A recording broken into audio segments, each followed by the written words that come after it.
All right, hello everyone, and welcome to Uncivil Law. Hope you're having a great day. So, the P. Diddy, Sean Puffy, Daddy Diddy Combs trial is come to an end. The jury is getting the case and may come to a verdict. And I'm pretty sure they're going to find him guilty of several things, and he's going to jail for several years. He's being charged with a whole bunch of stuff, and of course, RICO related to the things. Namely, that his business was in fact a corrupt enterprise because he used his business for the purpose, his legitimate business, his otherwise legitimate business, he used for the purpose of illegitimate ends, which of course leads to enterprise corruption, which of course leads to, all the stupid that we're, currently doing. So all those good things. So we're just going to watch a little bit and comment on it, watch a little bit longer. I'm probably not going to stay here very long because jury might take a little longer than we thought, but yeah, we'll just listen to a little while and see how it's going. It's not going well for Diddy. It's basically the short end of that stick, but we'll talk about it.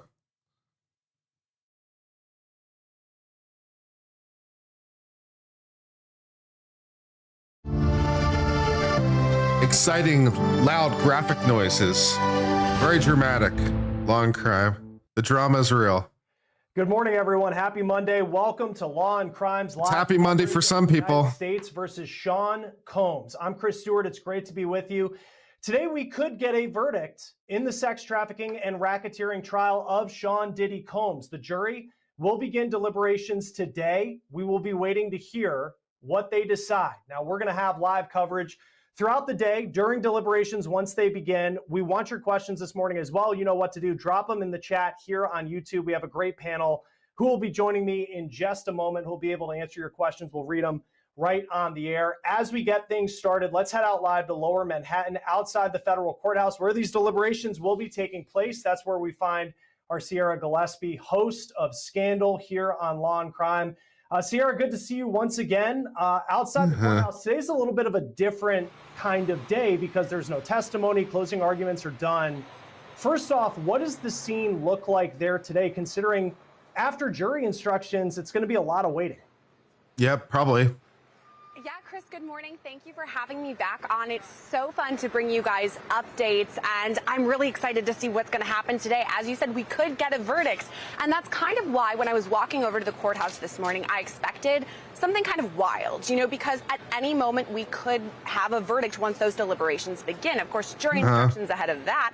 But as of right now today, nothing too wild here. I mean, on Friday when we had the closings from the defense, I did see quite a bit of a line, especially for reporters or even spectators who are hoping to get into the courtroom or the overflow room to kind of be in the courthouse for all of it. But right now, not too much going on outside of the courthouse. I mean, we have reporters from all over the world, literally, and that's really the bulk of the people that we are seeing here. However, it's still early, and especially for begun deliberations yet, so things could change at any moment.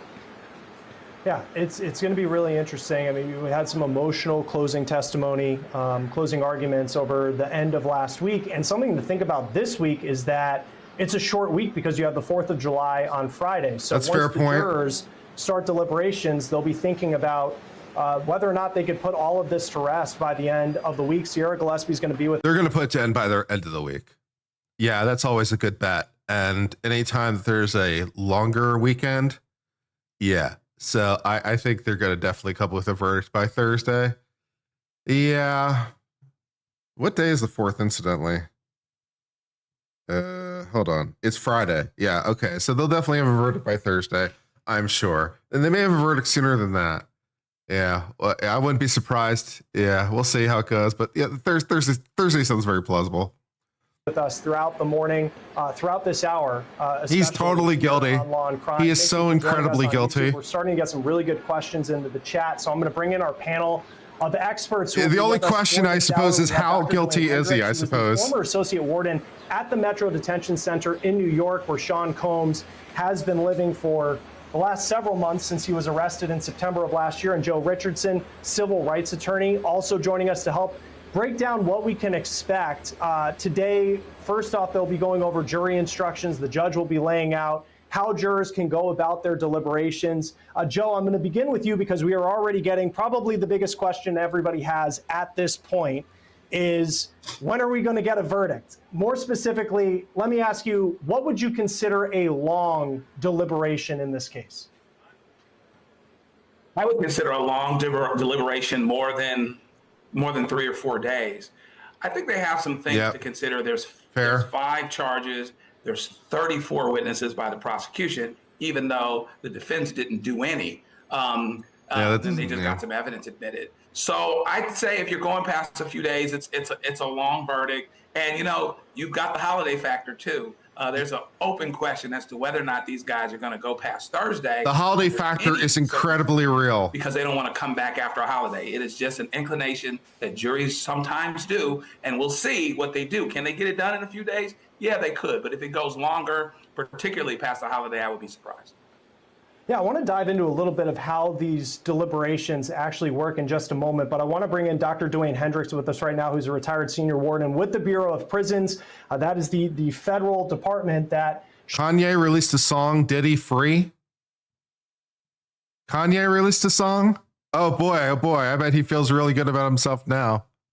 He's got the support of Kanye. Everything's going to be fine.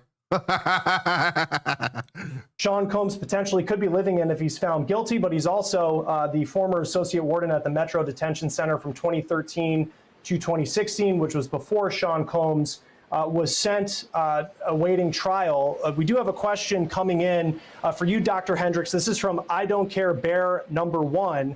What does the average day look like for Diddy at MDC? It's not great. Well, it's not super fun. Coming over to the courthouse, since he's there on pretrial status, he'll get up in the morning. They bring the food over to the units, so he'll get up. If he wants to have breakfast, he'll have breakfast. And then he's in an open base setting, so he'll be basically out of his cell most of the day. He can watch TV. He can talk on the phone. There's a small little workout area outside the pod that he's in. Has a little basketball court, nice. Area where a little b-ball, a little bit, get some, like I said, get a little exercise in. And then typically, medical staff will come in, do a sick call just in case there's any individuals that aren't feeling well. They also do pill line. I'm not sure if he's on any type of medication. And then that's pretty much most of the day. I mean, then if if his family, friends or associates wants to come visit, he can have a visit, I'm sure, over the weekend prior to deliberations. I'm sure he probably has some family members coming over to meet with him this weekend. And then there's 5 counts during the day. 2 of them are stand up at 4 p.m. and at 9 p.m. So that's pretty much the typical day for a pretrial inmate. And then other inmates, obviously, are either working on their cases, they're going to the law library, and that kind of thing. So it's pretty mundane and, in terms of being at a pretrial facility. Dr. Hendricks, we're getting a lot of questions coming in specifically for you in the chat. So you're a favorite early and often. Joe, also a lot of questions coming for you as well. And you can see we have our Sierra Gillespie standing by. Joe, so early today, right out of the gate, they're going to go over jury instructions. That's expected to take as long as 2 hours. What can we expect? What type of instructions does the jury get to understand what their job is once these deliberations begin? So there are always general instructions, a series of general instructions having to do with their obligations as a jury. What kind of instructions do they get? Is this the first time people have ever seen a trial ever? Like, what kind of instructions does the jury get? Really? Seriously? You guys know the answer to this question, right? I mean, it's kind of the same in a lot of ways. I mean, they'll give you different things for exactly what crimes you're being charged with because they have to specify what the crime is, in the jury instructions. Like, in order to find guilty, you have to find these things. So that part is different. But what do you mean? What kind of instructions did the jury get? What kind of a question is this? The same instructions they always get, basically, fundamentally. Go back into a back room, figure it out. When all 12 of you agree, check the box, let us know if you have any questions. Good luck. What kind of question is this? Including, but not limited to, things related to evidence as a general standpoint.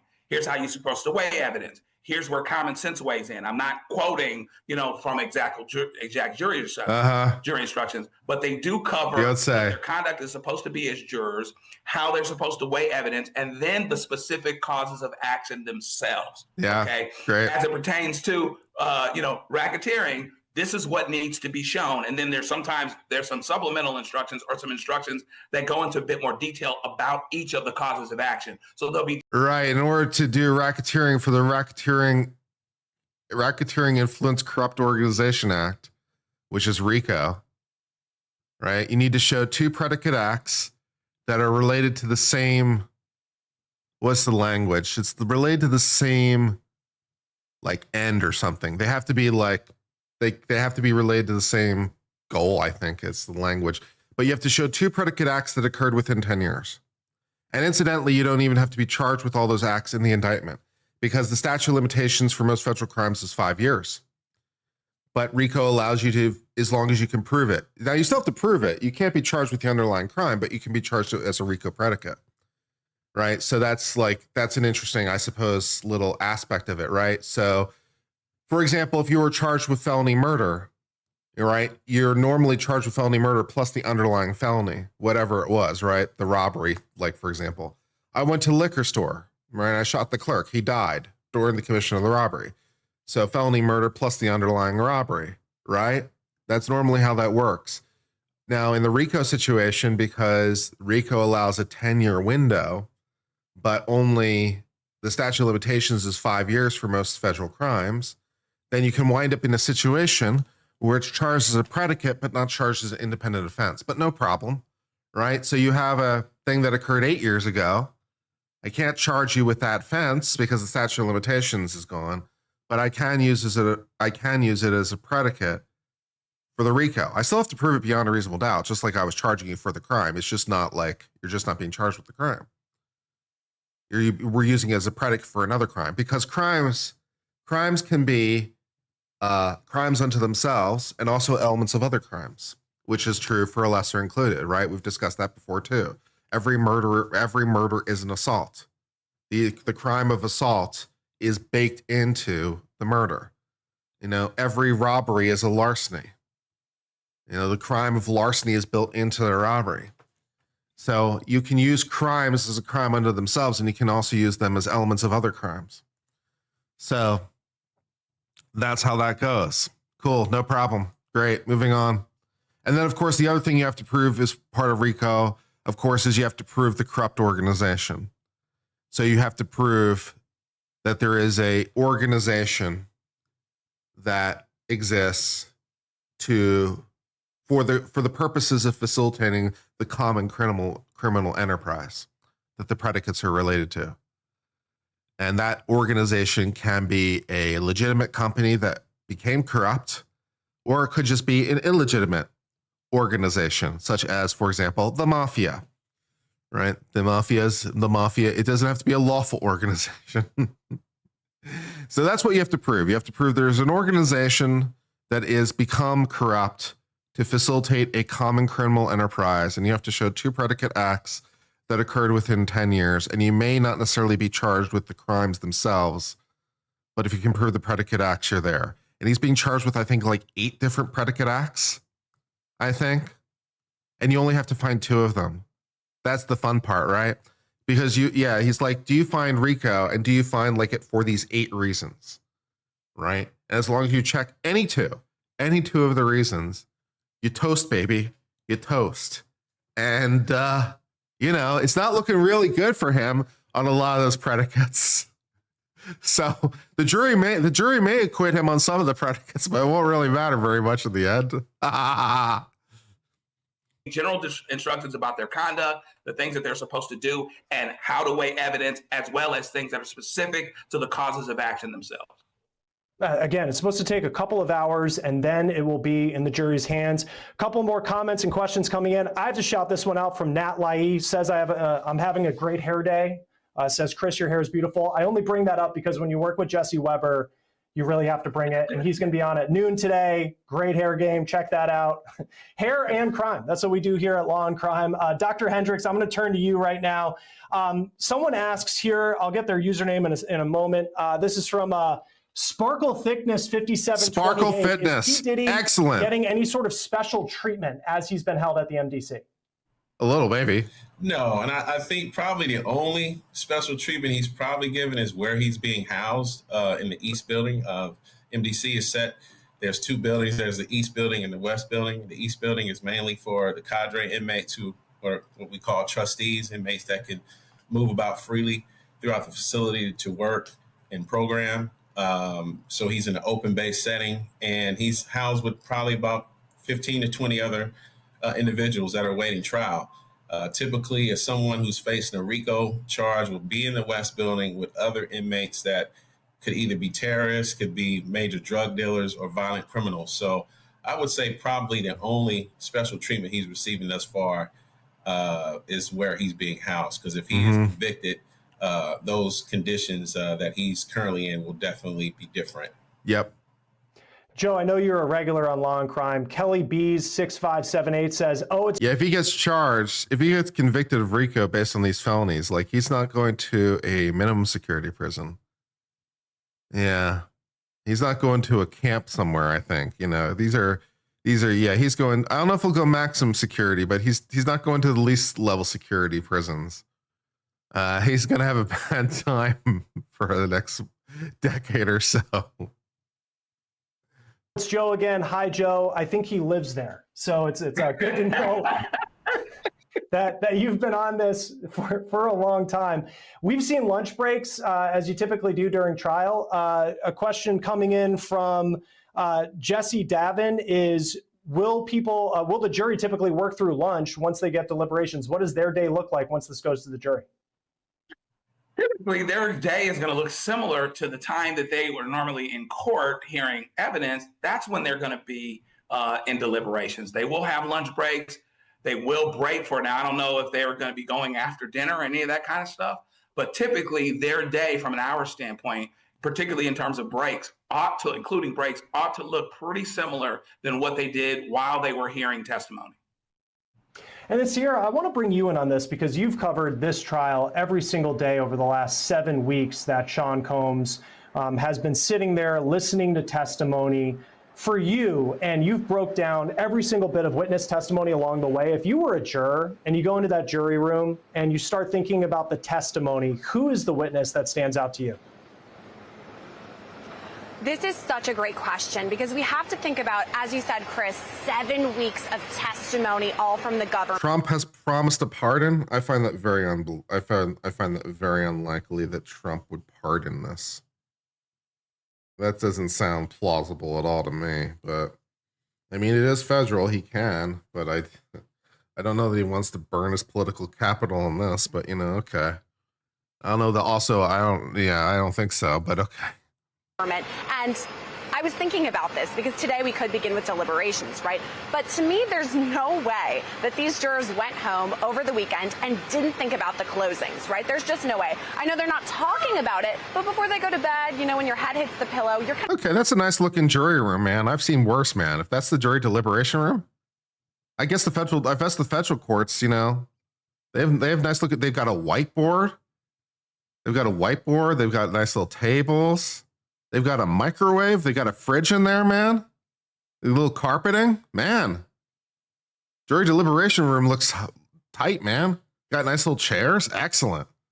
Kind of going through and thinking, what am I thinking in all of this, kind of preparing for deliberations? So to your question, the person who I would say number one is Cassie. And I don't think that's any sort of spoiler alert at all. Before we even started covering the trial, back even before the indictment, we knew that Cassie was working with the feds. We knew that she had powerful statements, and she was up on the stand for multiple days of both direct and cross. And I think she did a really good job of laying out so many facets of her relationship with P. Diddy, especially the fact that she started, meeting with him when she was 19 years old in the entertainment industry, that she signed this 10-album deal and only produced one because she alleges that Diddy stifled her career. And then, of course, to see the Intercontinental video and then hear Cassie's testimony in regards to all of it. She said she left one freak off early one time, and what happened? It was the result of the Intercontinental Hotel, that just harrowing video that we've all talked about at length at this point.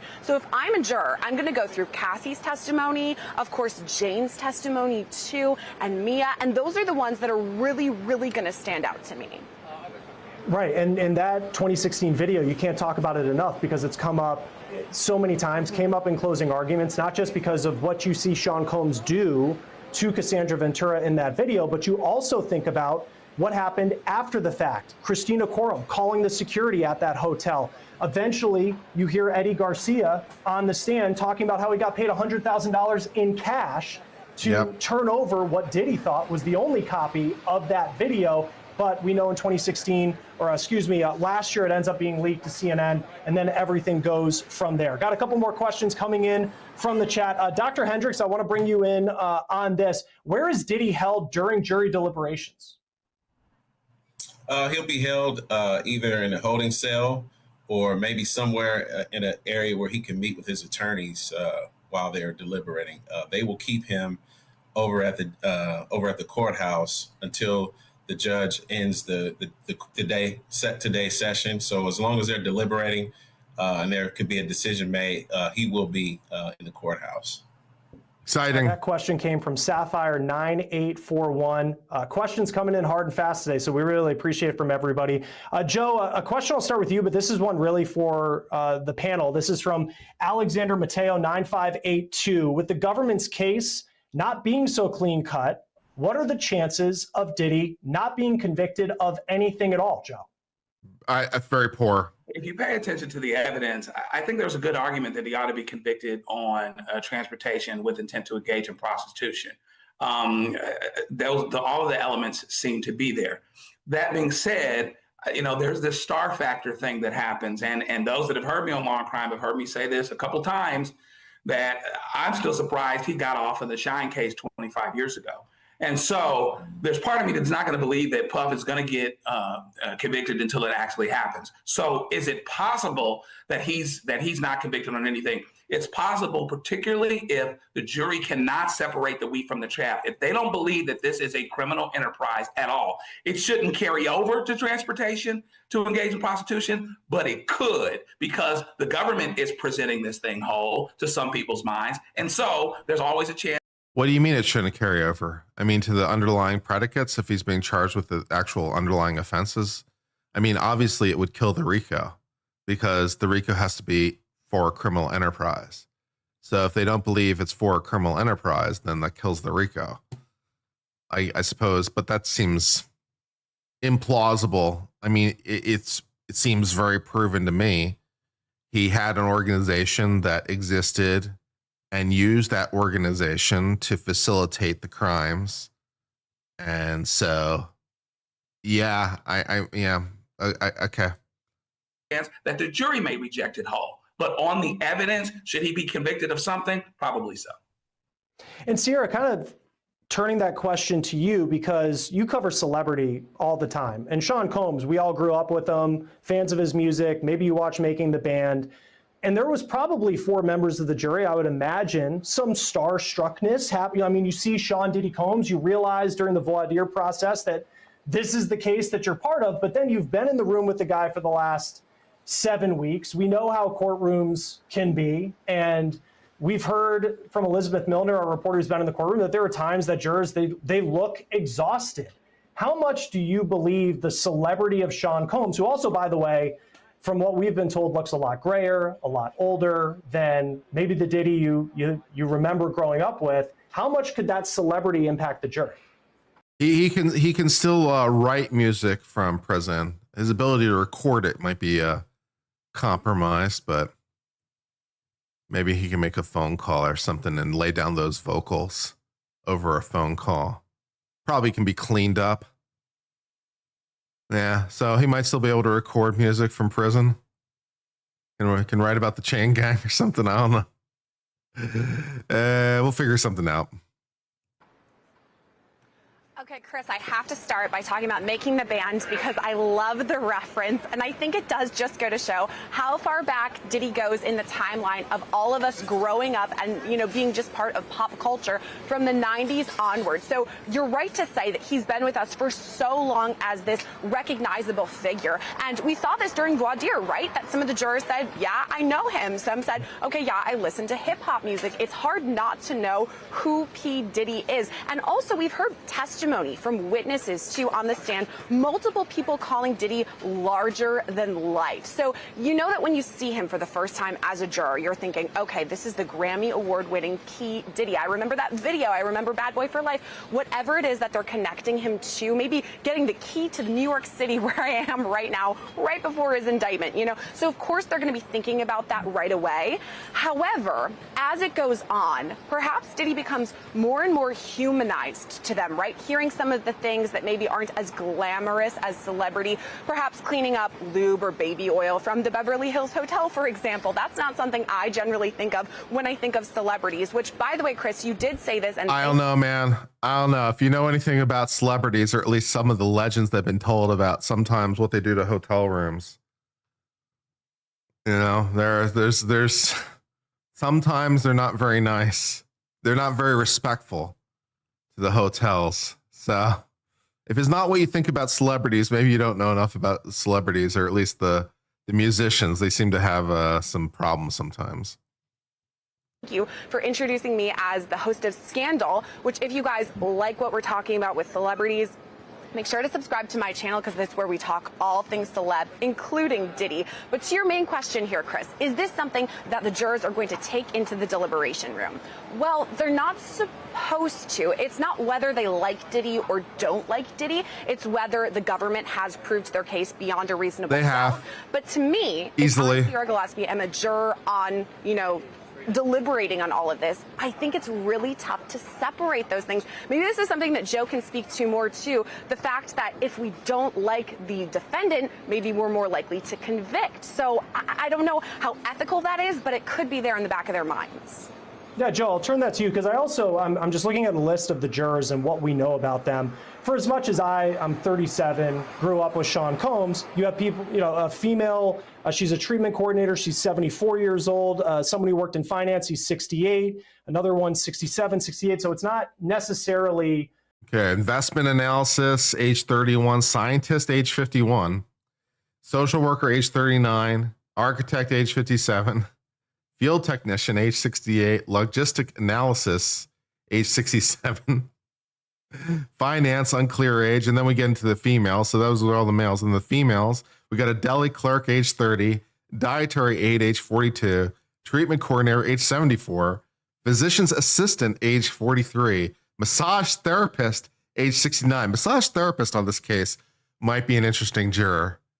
That might be an interesting juror because they probably know things from stories and such. So that is a very, I mean, you know, that is a jury of your peers, man. That is a very, very diverse jury. You got some very educated people, scientists, architects, very talented people, physician's assistants, investment analysis. There's a lot of, yeah, okay. I don't think things are going to go well for him, man. I don't know, man. I don't know. Yeah, 7 men, 5 women. Good luck. Everybody grew up in the P. Diddy generation, was consuming his music, especially in the late 90s, the early 2000s. I wasn't. And then all the TV shows he did, Joe. In cases like this where you have celebrity, how much of an impact can someone like Sean Combs have on the jury just because of who he is? He can have a huge impact. Everybody knows who Diddy is, even if you don't consume his music. Even if you don't drink his alcohol, he was a high society guy. The guy got the key to the city in New York City. And most rap stars don't have that, okay? I don't think the key to the city is going to help him unlock the prison. Yeah, because it's a key to the city, see? And the federal prisons are federal. So the key is no good, baby. Most business owners don't have that. And so he's the type of person that at least you've heard of, you've heard about, however one feels about it, depending on how close they are, they might follow along with an opinion. Those of us that followed East Coast, West Coast, rap and all these other things might have more of an opinion on P. Diddy one way or the other. But everybody knows that he's in the universe.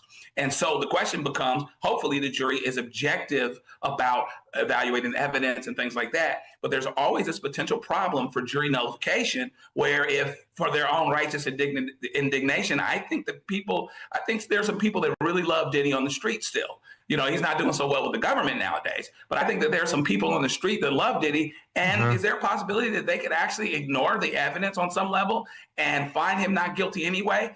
There could be jury nullification, and it's more likely to happen, even though it's not likely to happen statistically, it's more likely to happen with somebody like this. Right. And how many people on the jury? I mean, he's one of the most recognizable people on the planet. His music is consumed by communities across the board. I mean, he's someone who just kind of transcends in a way that few celebrities do. Do you have an update coming in from the courtroom? The judge is on the bench. The judge says, in the case there is anything, we'll bring the jury in for the charge, which is laying out the jury rules. All right. So this was 42 minutes ago. The judge came in and started laying out the jury charge. So you figure it takes about 45 minutes, about an hour to lay out the jury charge. So the jury probably started deliberating like now. So you can start that jury clock, I guess, because we're behind 42 minutes. But yeah, the jury laying out all those jury charges and stuff like that. We can probably pull the instructions are probably on the docket. We could probably pull the jury instructions. Give me a second to see if I can pull those in the background and see if they're on the docket. Combs' attorney says the laptop is ready. There are a few things we'll finalize during assuming the judge is done reading them. They might be on the docket. We'll see. The charge, and then they'll just email it over. So they're getting together all the resources that the jury will need for deliberations. Dr. Hendricks, I have an interesting question coming in here from Kelly B's 6578.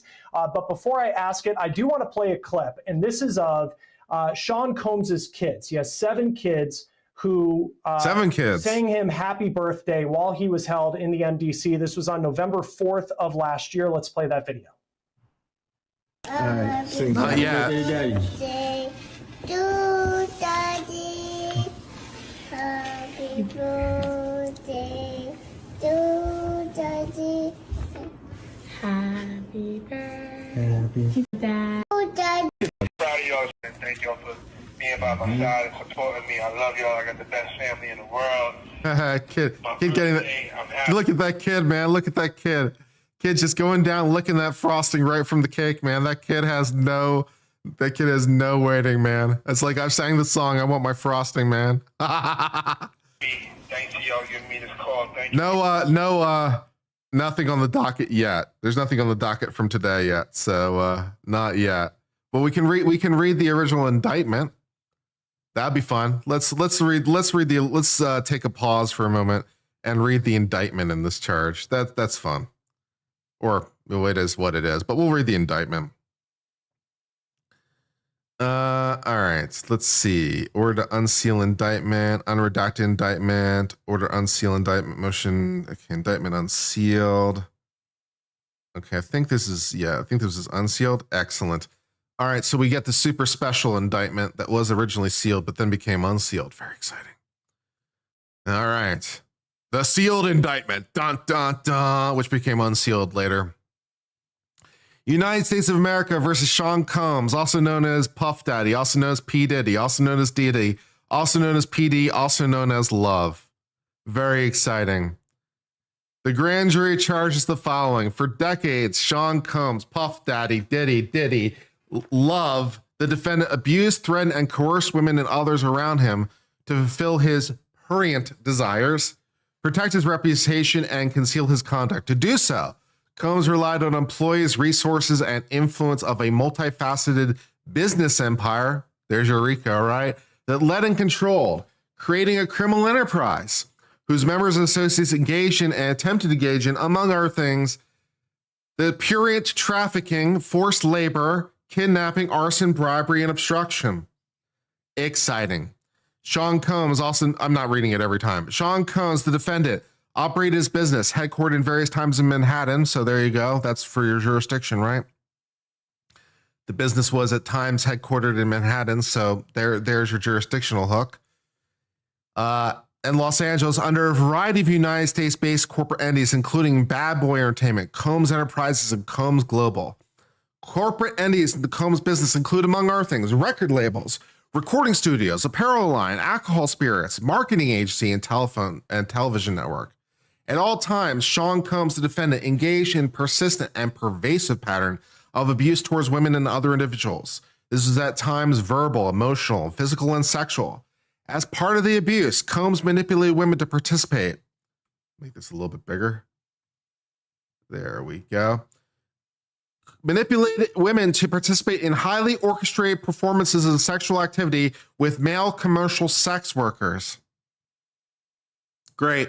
At times, Combs and others, acting as direction, made arrangement for women and commercial sex workers to fly to Combs' location. Oh, so he transported the sex workers across state lines. Oh, yeah, no, you transport them across state lines for the purpose of sexual prostitution. Oh, yeah, no, that's a problem, my friends. That is a problem. Combs ensured participation from the women, among other things, by obtaining and distributing narcotics, controlling their careers, leveraging financial support, and threatening to cut it off and using intimidation. Physical abuse by Sean Combs, the defendant, was recurrent and widely known. On numerous occasions from at least 2009 and continuing for years, Combs assaulted women by, among other things, striking, punching, dragging, throwing his objects, and kicking them. Don't do that. That's not nice. These assaults were at times witnessed by others and included one instance in LA. And remember, again, this is related to RICO, right? So the criminal enterprise is in New York. So it doesn't really matter where the offenses occurred. Now, incidentally, by the way, and also incidentally, for the purposes of RICO, it doesn't matter. So it might matter for the purposes of the underlying offense. So this is another reason why he might not be being charged with all the underlying offenses, right? Because some of the offenses didn't necessarily occur in Manhattan. Now, the enterprise is in Manhattan, so we can use the predicates kind of anywhere they occurred, as long as they were illegal. We can use the predicates anywhere they occurred for the purposes of RICO, but we might not be able to charge him with the underlying offenses if they occurred in a different jurisdiction. So statute of limitations is one reason. Jurisdiction is another reason that he might not be charged with the underlying offenses. But in any event, he did some things in LA in 2016, which was captured on video and later publicly reported, where Combs kicked, dragged, and threw a vase at a woman as she was attempting to leave. When a member of the hotel's security staff intervened, Combs attempted to bribe the staff member to assure silence. Combs' violence was not limited to women. It extended to employees, witnesses, abuse, and others. Sean Combs, the defendant, used the Combs business, including employees, to carry out, facilitate, and cover up the abuse and commercial sex. Yep. Those employees, including security staff, household staff, personal assistants, and high-ranking supervisors, and other close associates, acted as intermediary, and their conduct was facilitated and assisted by Combs' control of the business. So again, right, this is all being done by the enterprise. This is all being done by the enterprise. Yeah. All right, let's learn a little bit more about the enterprise. From at least 2008 through the date of the filing, Sean Combs, the defendant, and others known and unknown were members and associates of a criminal organization.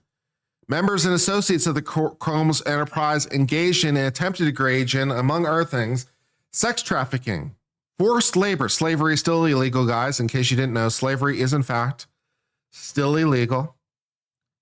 Just facts.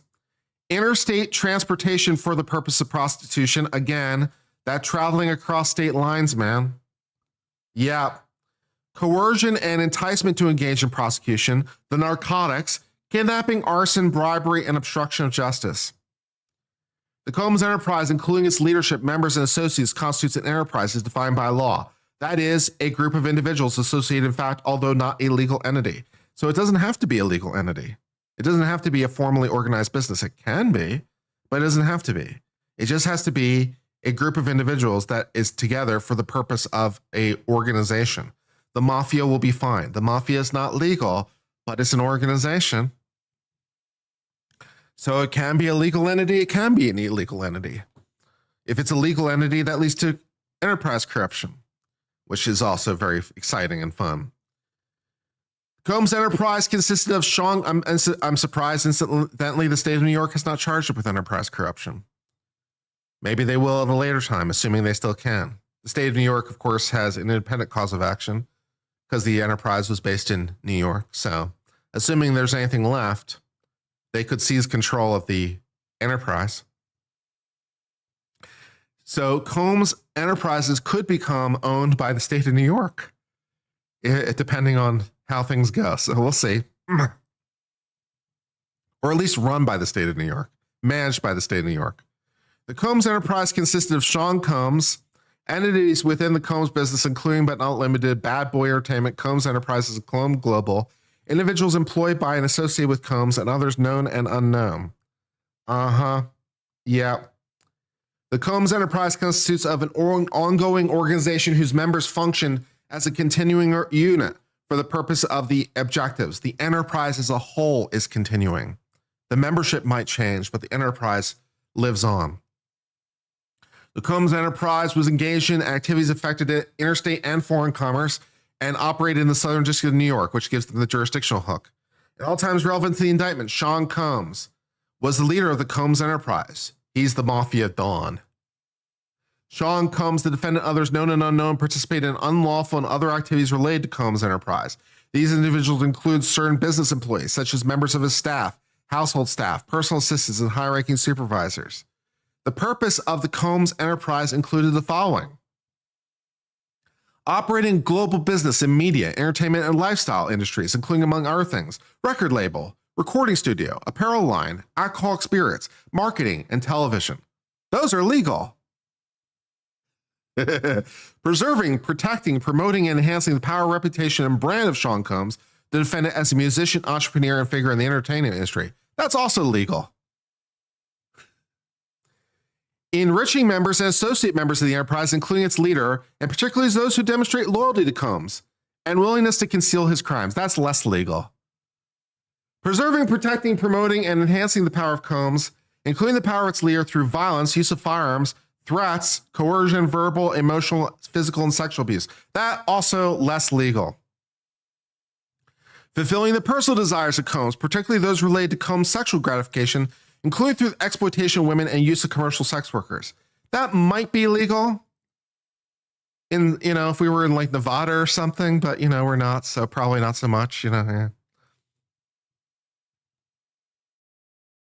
Enabling Combs and other members and associates of the Combs Enterprise to engage in unlawful acts of violence, including sexual violence, sexual trafficking, forced labor. Again, the slavery remains bad. Interstate transportation for the purpose of transportation. Those state lines, man, they will get you, man. They're vicious. Coercion and enticements to engage in prostitution, narcotics, and other crimes. Securing absolute loyalty for members of Combs, including through acts of violence. Well, absolute loyalty is legal. Through violence, less so. If you want to obtain the absolute loyalty of your followers, that's legal. I have your guys' absolute loyalty, right? Right? So, I mean, your absolute loyalty and devotion to me is very legal. If I am obtaining that through the violence, less so. So I will happily solicit your unfettered, unwavering support of me. Just not with the violence. I'm just through love. Protecting the Combs Enterprises members, including Combs, for protection, prosecution by law enforcement authorities through acts of intimidation, manipulation, bribery, and threats of retaliation against witnesses. Yeah, threats against witnesses, less legal. That is, you're not getting into the box. Okay. All right, fair enough. You don't have to get into the box. That's fine. Among the means and method by which Sean Combs, the defendant, and other members associated, conducted, and participated the conduct. Are we officially in jury watch? Yes, for like the last 10 minutes or so, give or take. Yeah, but the jury got the case today. They were charged this morning, and they probably have started deliberating, probably by now. So yeah, closing arguments were on Friday. The jury is charged today. Probably took about an hour. They probably have the case about now. They've probably been talking for about 5 minutes. So yes, we're on jury watch. It's exciting. Combs and other members, and if we can get a copy of at the court files, I don't know if they'll file it immediately, but if we get a copy of the jury charge on the docket, we'll read that too. So we'll see if that gets filed immediately. Sometimes it does. We'll see if it gets filed right away. It'll get filed eventually, but it'd be nice if we had it sooner rather than later. The Linda says, I have your absolute devotion and loyalty. Thanks. I appreciate that. I can't help noticing, the Linda, despite your claims of me having your absolute devotion and loyalty, I can't help noticing that you are not a member of the channel. So apparently your absolute loyalty and devotion does not extend to 99 cents a month. We have the cheapest memberships going. For only 99 cents a month, you too can become an uncivilian to help support the channel. It's true. Hit that beautiful, beautiful join button. Become green today. Become part of the channel. All that good stuff. Yeah. Combs and other members and associates. And if you don't, straight to the moon. Straight to the moon, chat. Combs and other members and associates of the Combs enterprise wield the power and prestige of the Combs role at the Combs business to intimidate, threaten, and lure female victims into Combs' orbit, often under the pretense of a romantic relationship. Combs then used force, threats of force, and coercion to cause victims to engage in extended sexual acts with male sex workers that Combs referred to, among other things, as freak-offs. Freak-offs were elaborate and produced sex performances that Combs arranged, directed, and self-pleased himself, and often recorded. In arranging these freak-offs, Combs, with the assistance of other people, transported and caused to be transported the commercial sex workers across state lines. Again, the state lines thing will get you every time. Is he being charged specifically for Cassie? That specific event, like in 2019 or whatever it was? No, I think not, because that is beyond the statute of limitations. So probably not. He's not being charged specifically for that. No. It's a predicate act, probably, but not specifically for the underlying crime. No, but thank you. Yeah. Let's see. Freak-offs occurred regularly, sometimes lasted multiple days, and often involved multiple commercial sex workers. During freak-offs, incidentally, by the way, how do you get these sex workers? Is there who do you call for that? I don't know. Is there a number to call if you need commercial sex workers? I don't know how that works. I need a lot of them, though. See, that's the thing, right? I need a lot of them. So how do I recruit like a dozen sex workers at a time? Is there a number or something? I don't know. How's that work? During freak-offs, Combs distributed a variety of controlled substances, in part to keep his victims obedient and compliant. Sometimes unbeknownst to victims, Combs kept videos he filmed with them. After freak-offs, they typically received IV fluids to recover from the physical exertion and drug use. Well, I mean, that's just like a really strong night of partying. I've never done it before, although there have been a couple occasions when I wished I had after the fact. With the IV thing, there have been a couple times where I've drank so much that I was like, I really should have paid for the IV. It got some fluids directly into my veins. Yeah, been there. Not so much with the drugs, but with the alcohol from time to time, yeah. Members and associates of Combs, including high-ranking supervisors, security staff, household staff, personal assistants, and other employees, facilitated the freak-offs by, among other things, booking hotel rooms for the freak-offs. And again, the hotels, man, the disrespect. The Hilton is not happy, man.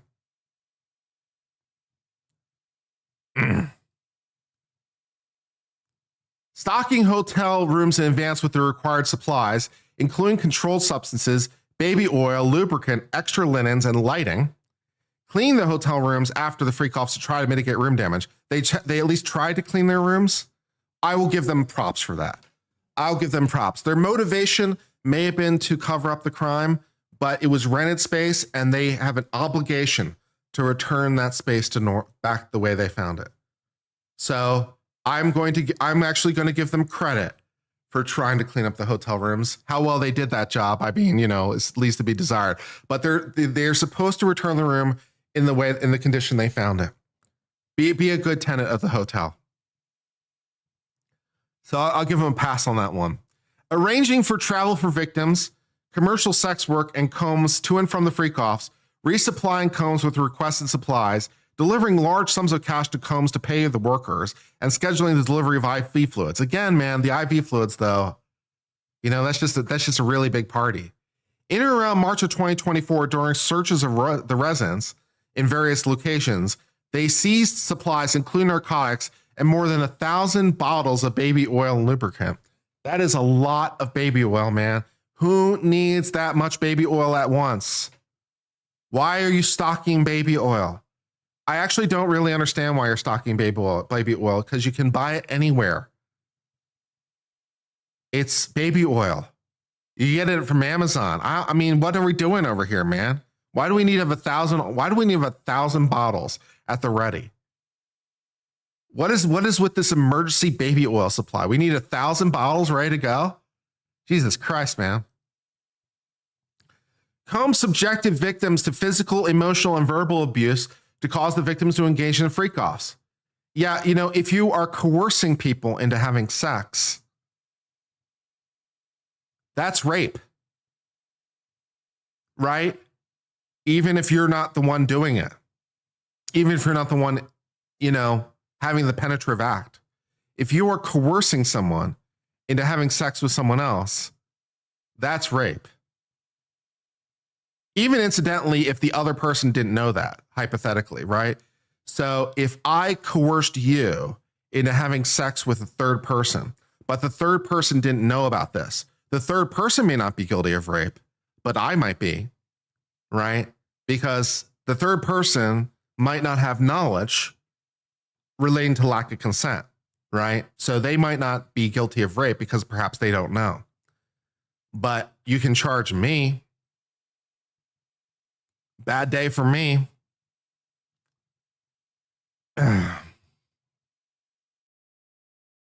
Combs maintained control of the victims through, among other things, physical violence, promises of career opportunities, granting and threatening to withhold financial support, and other coercive means, including tracking whereabouts, dictating appearance, monitoring medical records, which, you know, incidentally, by in and of itself doesn't violate HIPAA.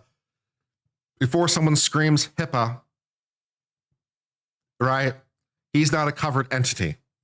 Now, how he obtained those medical records may be a problem, but HIPAA is not his problem. The reason I mention this is because it's kind of funny to me. I don't know what it is about HIPAA, but every time someone discusses something medical, people just scream HIPAA reflexively. And HIPAA is in a lot of ways not as broad as seems to be the general consensus, right? People seem to radically misunderstand HIPAA. Like HIPAA only applies in the first instance to covered entities. The hospital, the people that work at the hospital, the insurance companies that do medical care, and those kind of healthcare related entities. So, yeah. Pressing on. Controlling housing and supplying them with controlled substances. During and separate from freak-offs, Combs, among other things, hit, kicked, and threw objects and dragged victims. Yeah, one I saw recently that got my attention that I thought was kind of hilarious was someone I saw on X saying that they thought that a company that required drug testing was violating HIPAA. No. Yeah, no. Right? Because no. Yeah. No. No, not so much. Combs also threatened victims' careers and livelihood, including they've resisted participating in freak-offs. Victims, they believed they could not refuse Combs' demands without risking their financial or job security, or without repercussions in the form of physical or emotional abuse. Combs also used sensitive, embarrassing, and incriminating recordings he made as collateral to ensure obedience. There you go. Members and associates of the enterprise, including Combs security personnel, at times carried firearms. On one occasion, Combs himself carried or brandished firearms to intimidate others. In and around March 2024, during a search of Combs' residence, law enforcement seized firearms and ammunition, including 3 AR-15s. Really? Seriously? U.S. government, seriously? You wrote AR-15?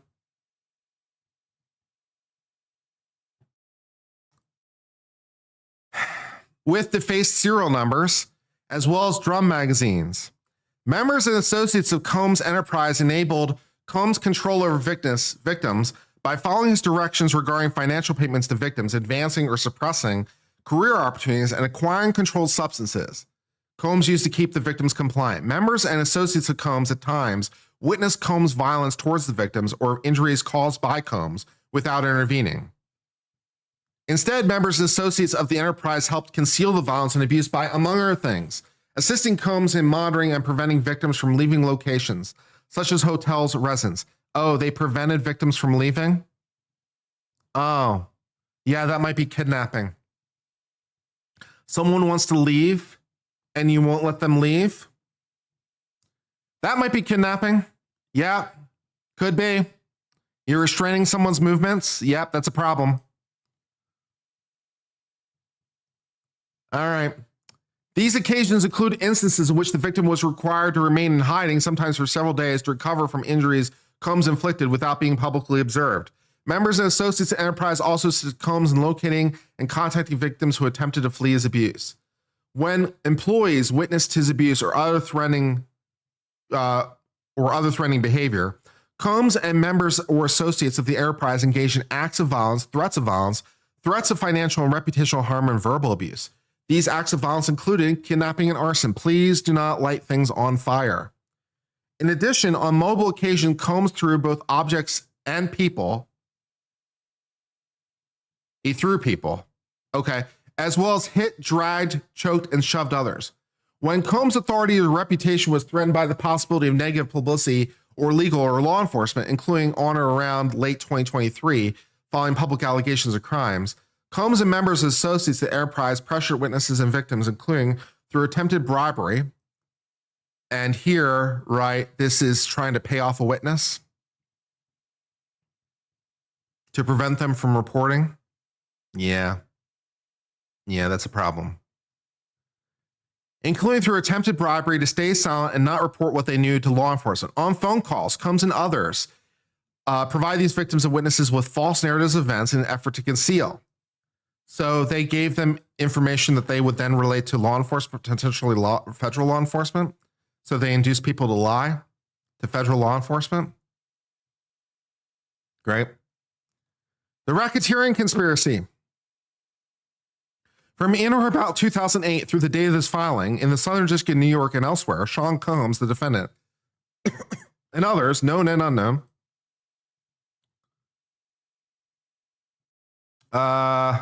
being persons employed by and associated with Combs, described in the paragraph 6 through 12, an enterprise engaged in activities of which are affected interstate and foreign commerce, knowingly combined, conspired, confederated, and agreed with each other to violate the racketeering laws. That is, to conduct and participate directly and indirectly in the affairs of the enterprise through a pattern of racketeering activity, which is defined by relevant law, which the racketeering activity list is pretty long. It's like 40 items or something. There's a lot of predicate RICO offenses. There's like 40 of them. It's a fairly long list. So, yeah. Among other things, multiple acts involving kidnapping chargeable under the following law.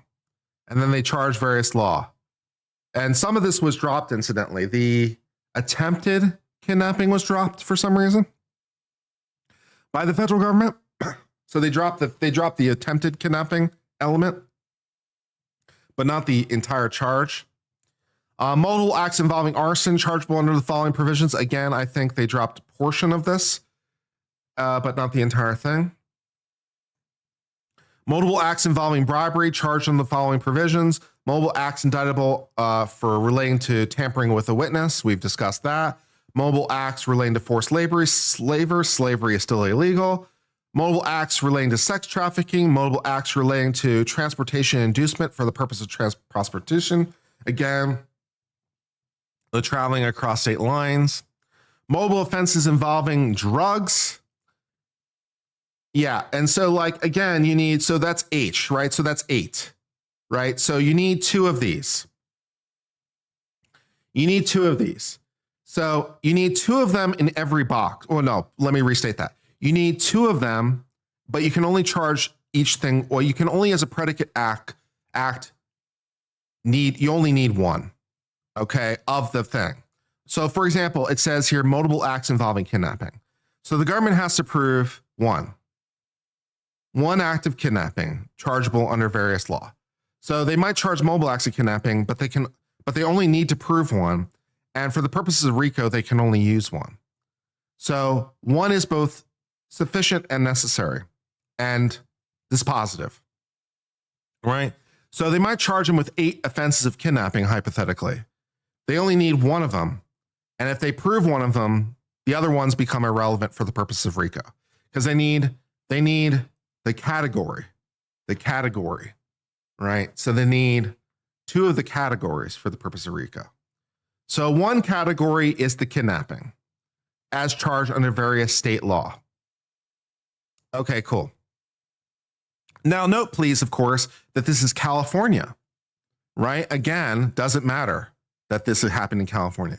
California might have jurisdiction itself for the purposes of state law. California might still be able to bring charges, of course. And for charging them for the crime, for charging them for the underlying crime, you might need to charge them in California, right?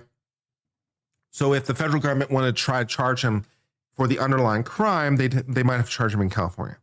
But we're not charging him for the underlying crime. We're using it as a predicate for the RICO. So the fact that it occurred in California is no problem. We can get you for it. So category 1 is kidnapping. Category 2, arson. We lit some stuff on fire. Again, California specific law, but no problem. Multiple acts involving bribery. Again, California specific law, but no problem. Multiple acts for tampering with a witness. We've seen that. Threats, bribes, whatever. Multiple acts relating to forced labor. You know, if you compel somebody to have sex with somebody else, not only is it rape, but if you do it for the purpose of your business, it's also forced labor. So, you know, because you are, as a business, compelling them to do work with threats. That's illegal. You can't do that.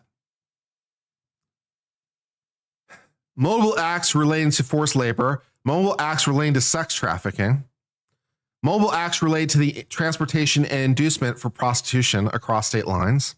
Yeah. Multiple acts relating to drugs. Yeah. So they need to prove 2 of those categories.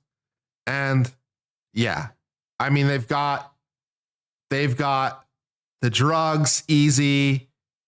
They've got tampering with a witness pretty easy. They've got what else can they do really that's really easy? Probably with bribery. Yeah, I mean, I think they've got them all really, but they only need 2 of the categories. So he's going to have a bad day. Yes, right. The attempted arson and the attempted kidnapping were dropped. Right, exactly. So the attempted was dropped, not the entire category. Correct. It was misreported by the media. The media did you dirty. The media gave you some false news. I know this is the first time you've ever heard about this. The media said they dropped the kidnapping charge. The media lied to you. I know it's the first time. It's a thing. Yeah.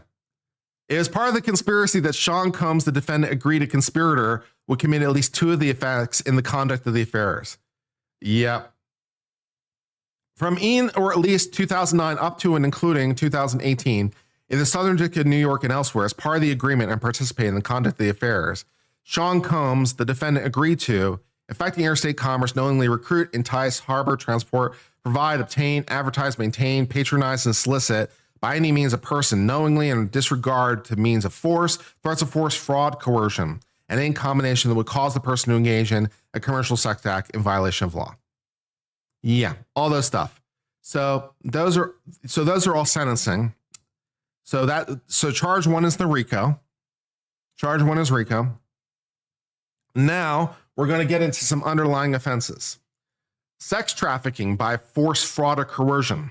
From at least 2009 until 2018, the defendant in and involving interstate commerce knowingly recruited, enticed, harbored, transported, provided, obtained, advertised, maintained, patronized, and solicited by any means, knowing and in reckless disregard of the fact that means of force, threats of force, fraud, and coercion as described by law, and any combination of such means would be used to cause the person to engage in commercial sex acts and tempted, aided, and abetted, and willfully cause the same by recruiting, harboring, transporting, maintaining the person, and aiding, abetting, and willfully causing the person to engage in sex acts, knowing in disregard to engaging in sex acts as a result of fraud and coercion. So we force people to engage in sex, long story short. So yeah, all that stuff. All right, great. Transportation to engaging in prostitution. Yeah, they've got, yeah. From at least 2019 through 2024 in the Southern District and elsewhere, the defendant knowingly transported an individual in interstate and foreign commerce with the intent the individual engaged in prostitution. Incidentally, by the way, you only need part of the offense to occur in the jurisdiction. So for jurisdictional purposes, so as long as any element of the crime occurred in the jurisdiction, you're there. Right? And incidentally, it means that multiple jurisdictions might have jurisdiction over you because parts of the offense were committed in multiple places. So maybe try not to commit crimes as much. The defendant knowingly transport individual interstate and foreign commerce with intent the individual engaged in prostitution and attempted, aided, and abetted, and willfully caused the same. Combs transport, aided, and abetted, and willfully caused transportation of female victims and commercial sex workers, interstate and foreign occasions with the intent they engage in prostitution. And then, of course, we'd like, forfeiture. So we'd like, money. And then we'd like anything else of value, if you don't mind. And yeah, that's all the things he's being charged with, I think. Or unless there was another indictment that came down the line. There might have been another indictment, but that was the original indictment that came down. They might have added other stuff at some point. Let's see if there was a even newer indictment at some point. Okay.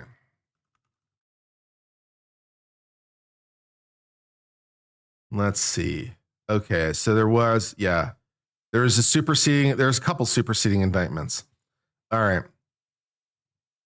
So let's go to, I think the latest indictment was 209, it looks like, on the docket. All right. So I think this is the last indictment or the latest indictment. Indictment as of April the 3rd of 2025. Lol. All right. So yeah, we got a superseding indictment. We're not going to read the whole thing, but let's just see if anything really materially changed. A lot of it's going to be very similar. Means and method of enterprise, blah, blah, blah. They describe the sex off some more. Exciting. All right. Let's see. The RICO conspiracy. We did that. No special sentencing factors. All right. So we had sex trafficking. So they charged. So count one is still RICO. Count two is sex trafficking. Defendant in and affecting interstate commerce knowingly recruited, enticed, harbored, transported, provided, obtained, advertised, maintained, solicited by any means a person knowing and disregard the fact by force and any means would cause the person to engage in commercial sex act. Will if it cause the same by transporting. Yep, that'll do it. Transportation to engage in prostitution. So yeah. So count two is I did it by force. Count three is I just did it just for the hell of it. So transport them across state lines. Count four, some more sex trafficking by force. Count five, some more transportation. So we got two counts of sex trafficking, 2 counts of transportation to engage in prostitution across state lines, and one big, beautiful RICO with a whole bunch of shit in it. Very exciting. So all those things. All right, let's see if there's any questions in chat I can answer before we go back to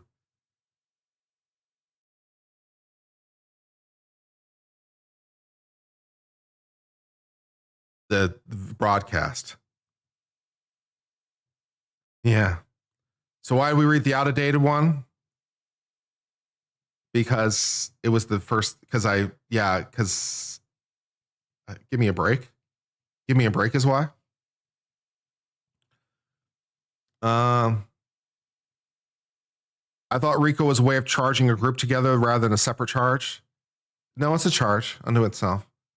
Yeah, it's a charge, and it's a way of charging somebody for acts as part of a criminal enterprise. It doesn't necessarily have to be a group of people. It can be a singular person for RICO. Does the jury have to find one fact on every count to convict? They have to find one crime of every predicate. So they have to find beyond a reasonable doubt one kidnapping. For example, they have to find beyond a reasonable doubt one arson. They have to find beyond a reasonable doubt one bribery, and so forth and so on. And they only need to find 2 of the 8. So hopefully that clarifies the question. Yeah. Yeah, AOC thought it wasn't a charge. It is. AOC was wrong. I know that's the first time you've ever heard that too.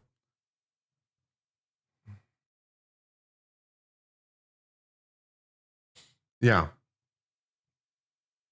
The prosecutors cut the attempted kidnapping, arson, and aiding as predicates. That's all they did. They cut the attempted. They said to make it cleaner. One person RICO? Well, you can't have one person in a RICO unless you are doing under state law, which apparently in Georgia you can. You need an enterprise, but you don't need to charge everyone in the enterprise. You only need to charge one person. So, for example, the mafia would be an organization, right? And so if you can prove the RICO predicates, you can charge people in the organization with the RICO, but you don't have to charge everybody. You can charge anybody you want or not as you desire because, they're all guilty. So you can charge them or not as it pleases you. And there might be a lot of reasons to do that strategically or technically. So if your question is, could other people that were involved in this be charged? Yeah, they could have been. There are a lot of people here that had criminal liability. Yeah, there are a lot of people here that did a lot of criminal things and still incidentally could be charged under state law. So, yeah, but they wanted Sean Diddy Combs and that's who they charged. So that's sort of the end of that discussion.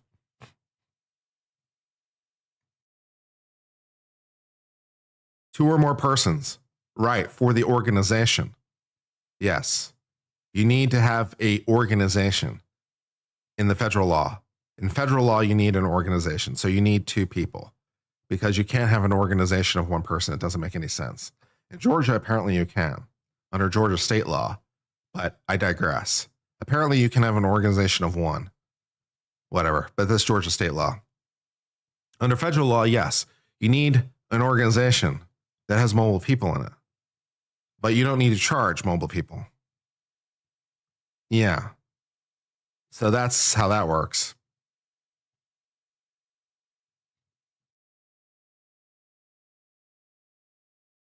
What do I think about the defense's closing? I hadn't heard about it. I don't know.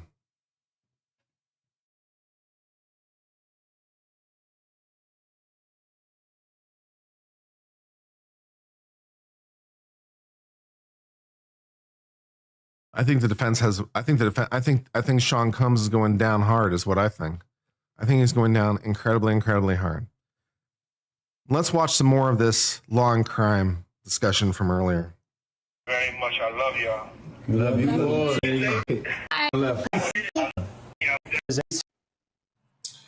In terms of visits, the units will have certain days of the week that they can go down to the visiting room, meet with them.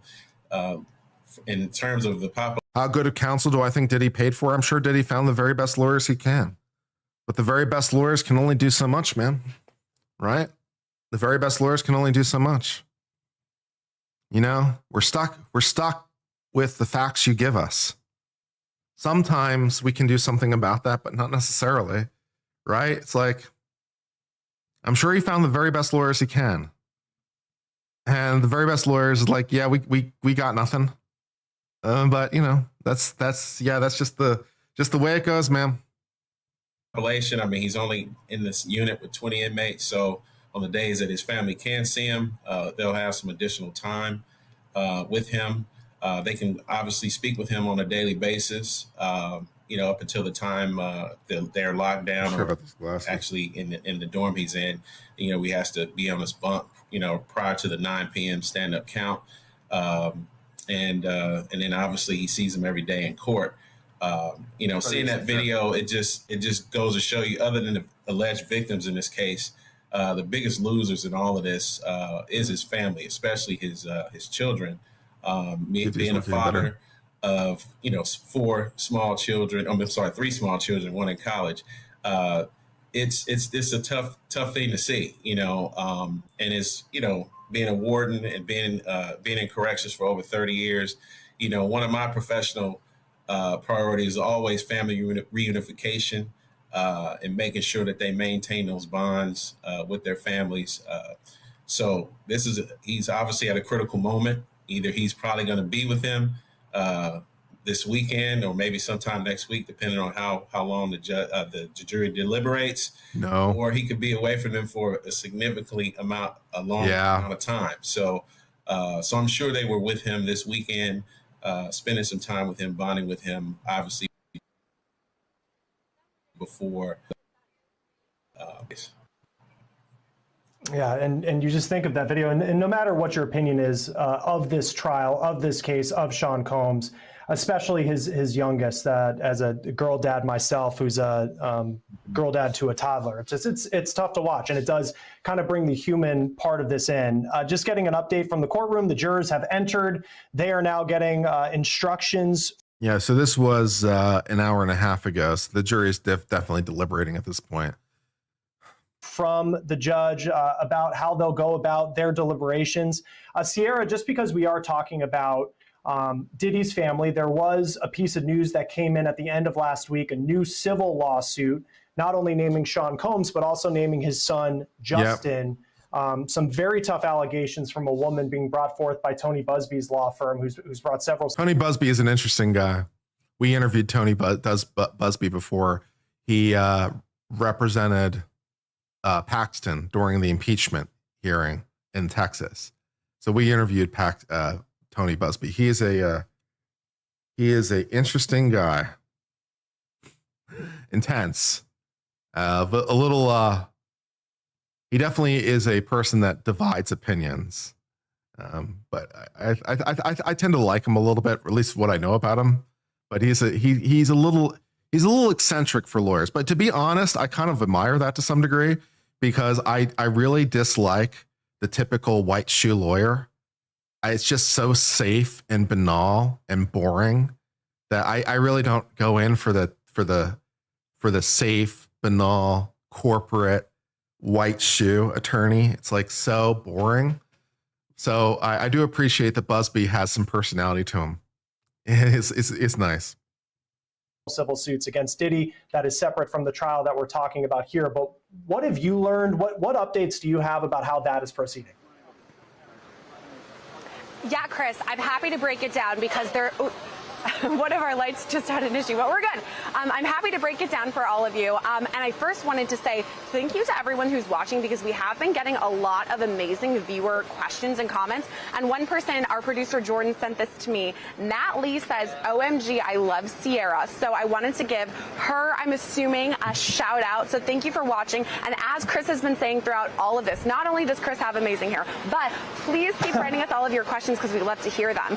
So let's talk about this lawsuit. Right? And I actually got some viewer comments last week talking about it, and I want to be very, very clear here. Civil allegations, obviously different than criminal, and what we're talking about now are civil allegations. So this was filed a week ago on Monday. A woman under the name of Jane Doe filed a civil lawsuit against Justin Combs and included Diddy, alleging that she was raped by 3 men, including Diddy, who were wearing masquerade masks. masks. So here's what happened. She said back in 2017, she started talking with Justin Combs via Snapchat. And Jane Doe is based in New Orleans in Louisiana. So they started talking, and she does admit in the lawsuit that she sent him risque photos. That's just something that was included in the court documents, the filings there. And then she started talking to him about how she had desires to be part of the entertainment industry. And it sounds like, according to the lawsuit, Justin said something to the fact of, oh, my dad, works in the entertainment industry. Why don't you come out here, meaning to LA, and, maybe you could be part of something. So she says in spring of 2017, she flew out to LA, and after that, things kind of went completely downhill. According to her lawsuit, she alleges that she was plied with drugs and alcohol and taken to a hotel where she says she was held as prisoner. Those are her words, by the way, from the filing. She says at one point, 3 men came in and were wearing those masquerade masks and took turns raping her. 2 of the men she said she didn't recognize. She wasn't sure who they were, but the third man she recognized as Sean Combs, something that's kind of a pattern we've talked about throughout our live coverage today, is that he is so recognizable, not only his face, but his voice too. And then on top of that, according to the lawsuit, Justin Combs... The judge is still reading through the instructions at this point? An hour and a half later, they're still reading through the instructions? Damn. How long are these instructions? referred to him as Pops, something you would call your dad. I mean, I guess they do have to spell out like every predicate. Like they have to spell out each predicate that they're, yeah. So I guess that could make sense. Yeah. So fair enough. Fair play.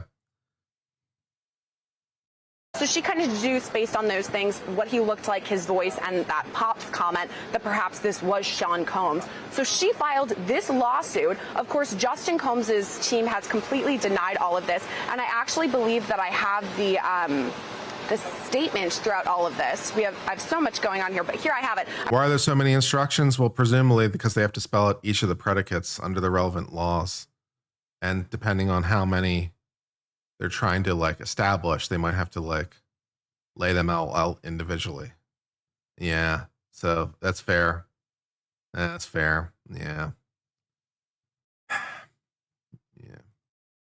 I want to make sure that we're fair about all of this. So I wanted to read the statement from Justin Combs's team. They say, no matter how many lawsuits are filed, it won't change the fact that Mr. Combs has never sexually assaulted or sex trafficked anyone, man or woman, adult or minor. We live in a world where anyone can file a lawsuit for any reason.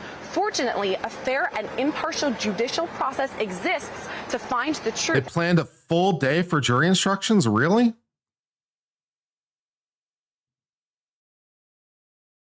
If the jury instructions are that long, Jesus Christ, man.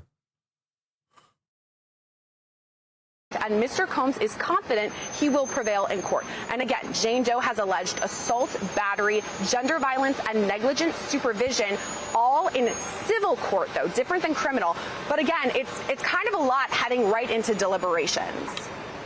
Yeah, it is a lot. And we've seen these lawsuits kind of pile up since Sean Combs was first arrested. The instructions are 60 pages. That sounds more plausible. Talking to the jury now, the evidence is the testimony, the answers and the exhibits. Arguments are not evidence. You are the sole and exclusive arbiters of the facts. What is a reasonable doubt? It's based on your common sense after carefully weighing all the evidence. So the judge now speaking to jurors, beginning to lay out these jury instructions. 122 pages? Lord. More than an hour, we've learned. And then after that, it will be in the jury's hands. Joe, I have a question for you. This is from Coco Chanel 353. How will it proceed with the Tony Busby suits? Will Diddy have to go to court again for every single lawsuit? Once something is filed in civil court, statistically speaking, 90% of them never make it to trial. And that's for one reason or another, either because they settle, which typically is favorable or at least something that's satisfactory to a plaintiff, or because the defendant was able to get rid of the case with an early dispositive motion. Dispositive, the case, the key word in that being disposed, like a motion for summary judgment. I don't know how much that's going to happen here because he basically, most of these guys, including Mr. Busby, have lawsuits that allege fact issues. So the question is whether it's more likely than not that these things actually occurred, creating the cause of action that in turn creates the cause for recovery. But that being said, there's 80 of them. And I don't know what allows one or other to stick out more than the others to bring them to the front of the line, so to speak. The second they filed these cases, they probably ensured that they would be in litigation for 2 to 3 years. And so nothing's going to happen right away, particularly if Diddy is dealing with appeals, dealing with things related to the criminal case. And there's a question is, you're going to try to outlast these guys, see how much they have in the way of resources, seeing whose cases actually make the most sense to potentially resolve and to get off their plate. And so there are so many going on right now. Nothing may happen right away. Just getting the response to our first poll that we put out. How are you feeling about the trial as the verdict approaches? 37% say hopeful, 29% say indifferent, 26% say nervous, and 6% say angry. More than 1,500 of you, 1,500 people voting for that. So we appreciate all your engagement this morning. To Joe's point, Dr. Hendricks, Sean Combs, however this ends, is going to be facing a lot of civil suits. If he's found guilty and he's spending time, the fact that he may have to make court appearances, and a lot of them, would that impact what prison he would be sent to? No, it wouldn't be. They would designate him to a facility commensurate to his security needs, no matter where that is across the country. Basically, what would happen? He would be put on a federal or a state writ and sent to whatever jurisdiction to meet those standards, to meet up with to deal with those civil cases. Sometimes they may bring in some court officials to that particular location that he is to do, either an affidavit or something like that to go, to do his testimony. But no, that wouldn't change anything. I mean, he's going to go where he needs to be in terms of his security needs based on the length of sentence and the crimes that he would be convicted of. So no, apparently, it may drop us a little bit longer because it does take time for people to move across the country based on security. What is going on here? Of that nature. But no, he's going to go where he's designated to based on whatever he's convicted.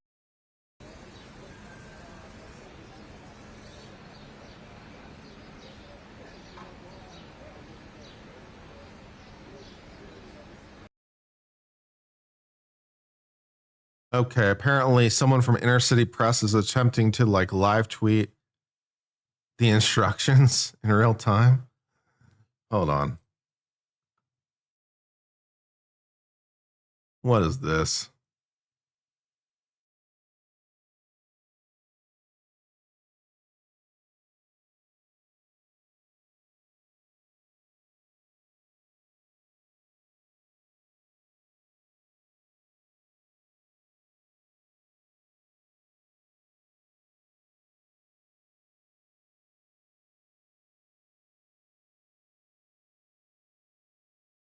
Oh, apparently he is trying to live tweet the instructions, or at least some of them.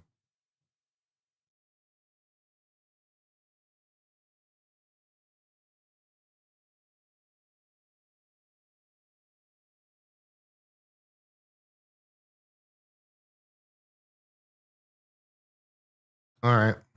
Well, we'll give this a shot, I guess. This is interesting. This guy must be one hell of a typer.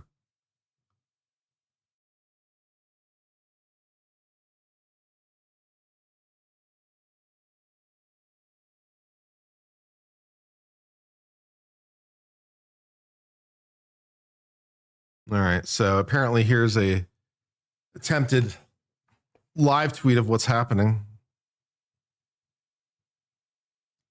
So 9:12 a.m. on the East Coast. All right, so I'll read you the charge. It's long, but I'll try to make it interesting. You've now heard all the evidence in the case as well as final arguments of parties. I'll instruct you on the law as I give it to you. The evidence is testimony, the answers and exhibits. Arguments are not evidence. You're the sole and exclusive arbiters of the facts. What is reasonable doubt is based on your common sense after carefully weighing all the evidence. You must weigh each witness's credibility, the truth and importance of their testimony. Size him or her up.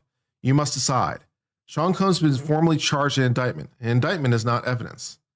Count 1 charges from 2004 to 2024 a racketeering enterprise.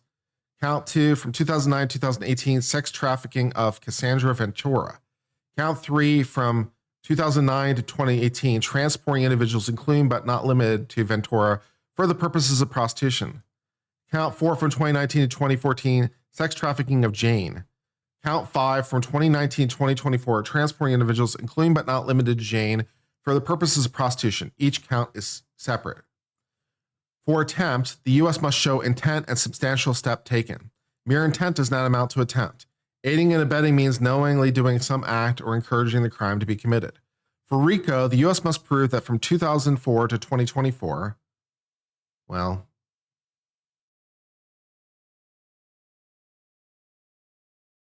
there was an agreement between 2 or more individuals for a racketeering enterprise that impacted interstate commerce, that defended, joined, and committed at least 2 predicate acts. The U.S. must prove a mutual understanding to cooperate. You may infer its existence from circumstances. Actions may speak louder than words. You may consider the acts of all those you find to be participants. If you find the Combs enterprise existed, you must find whether it continued to be substantially similar from 2004 to 2024. The people can change. As to the defendant being a member, he had to know of the existence of the enterprise. The U.S. alleges 8 predicates: kidnapping, arson, bribery, witness tampering, forced labor, sex trafficking, transportation for prostitution, intended distribution, narcotics. The U.S. has to prove 2 of those offenses within 10 years. Kidnapping does not occur if the victim consented. Consent may be withdrawn. Arson under California law means the conspirator set fire or caused the fire willful or maliciously. Bribery of a witness under California law requires that a conspirator gave or promised to give a bribe to a person to give information to law enforcement or unlawfully influence it.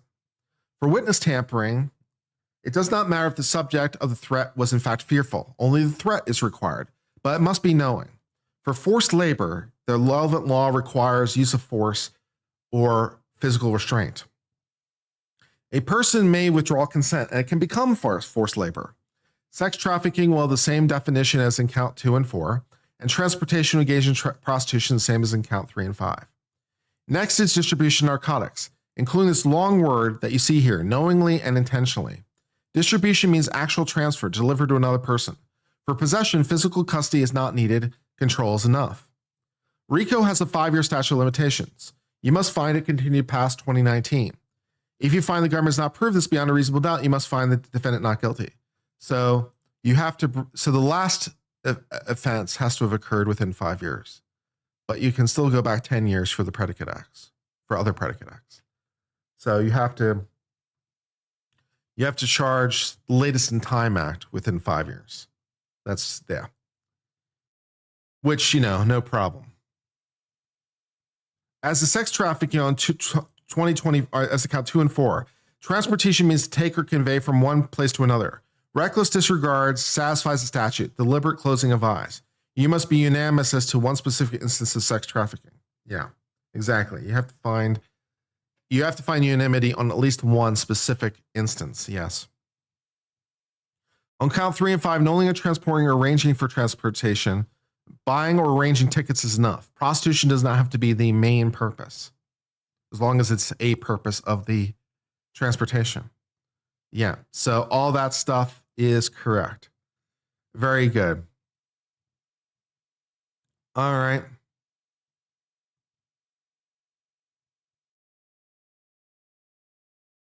We are in the home stretch. In weighing expert testimony, you should not accept it just because I allowed it. The testimony of government officials are not worth more or less than the other witness. So this is going to sound pretty familiar if you ever heard jury instructions, right? It's like, you know the drill. You know the drill.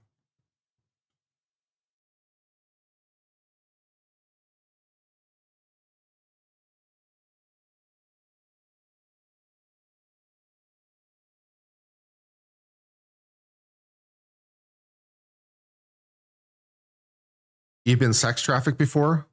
You've with force or coercion, you've been transported with force or coercion to have sex, then yeah, that would be Yeah, that's bad. Did you? Yeah. So correct. Yeah.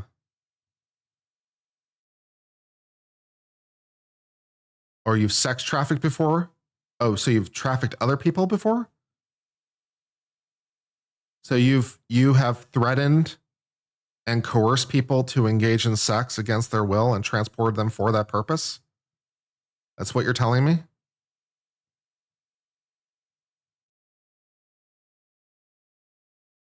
It says, I'm literally reading it, Superior Defense. It literally says, I've sex trafficked before, apparently.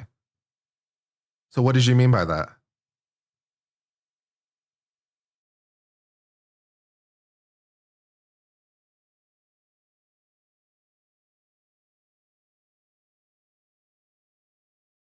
With your spouse? So you have, with force and coercion, forced your spouse to engage in sex, and for that purpose, transported them across, you transported them for that purpose with force and coercion? Really? You misheard the instruction? Oh, okay. Yeah. Okay. Yeah. Okay. Yeah.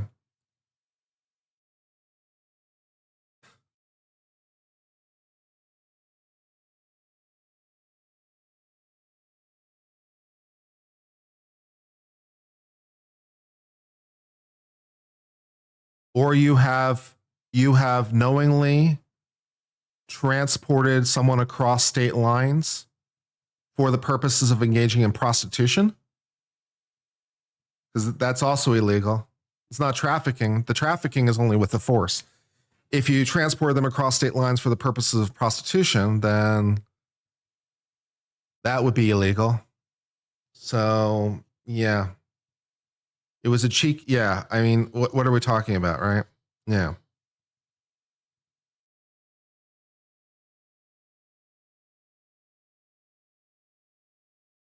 That's the one.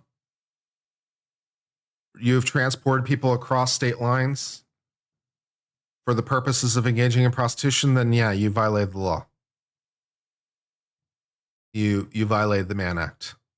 Yeah. You've committed felonies. Yes. Congratulations.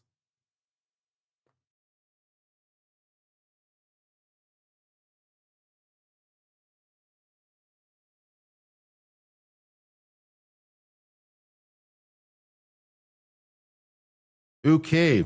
Exciting.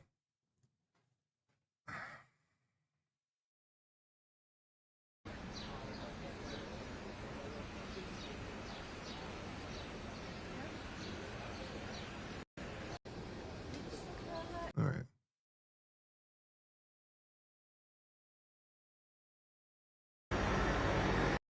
Not in Nevada. If you transport them across state lines, yeah.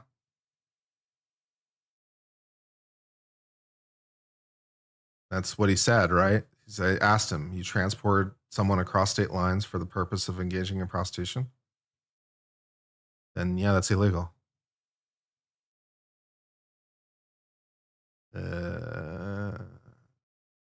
Great. All right.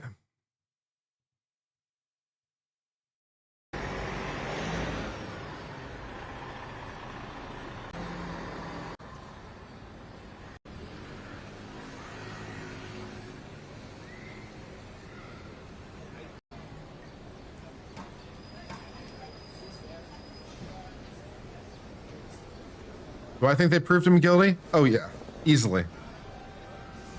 Easily.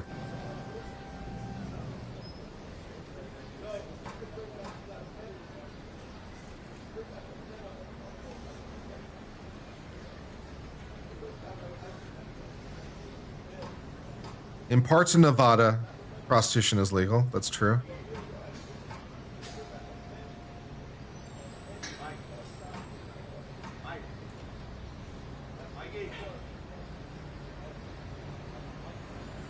But not in Las Vegas.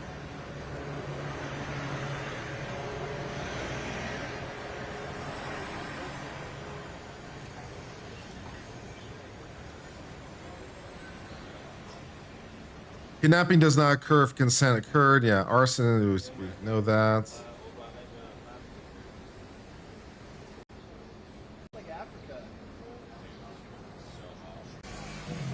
Sorry to get off topic. No, I'm always happy to have people admit to crimes. You know, that's fine. So you're all good. You know, committing crimes. So that's, you know, yeah. So, you know, okay.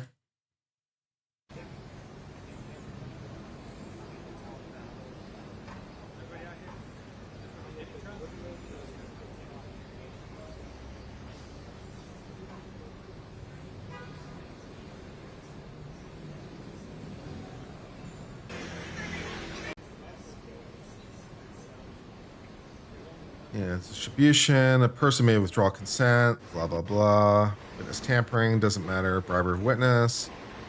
Kidnapping does not occur if there's consent. Oh, they're just recycling the same thing. That's why it's just recycling the same things. Okay. That was weird. It was pretty weird. You don't normally have people come on and admit to committing federal crimes. Seems like a bad play to me.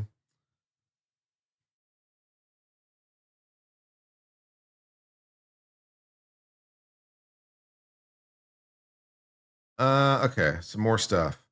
Witnesses given immunity should be examined with greater care than ordinary witnesses. Charged in summaries, demonstrative aids are not evidence and will not be available to you in the jury room. Certain witnesses were permitted to be identified by pseudonyms. That should bear on your evaluation credibility. I don't know if it said should or should not. The defendant has no responsible to testify and did not. You must not attach any significance to it. Yeah, all that stuff. Should I report the chatter? Maybe. I don't have to, but I could. I'm under no legal obligation to, but certainly could. Anyone could, for that matter, if you were so inclined.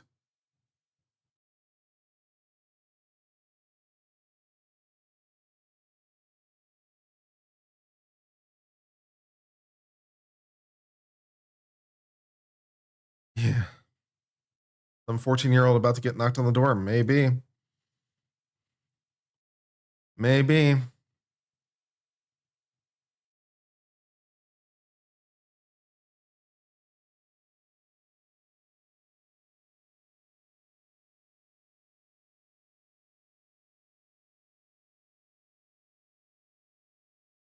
Yes, there are legal prostitution businesses in Nevada, but not in Clark County where Las Vegas exists.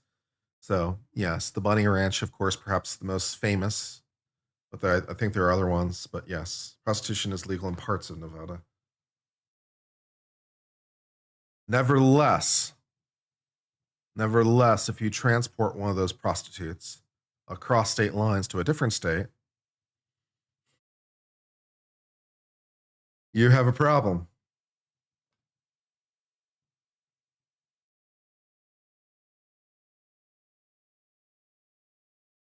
I emailed me about the 1776 declaration. Did I look at it? No. What is this that you emailed me with?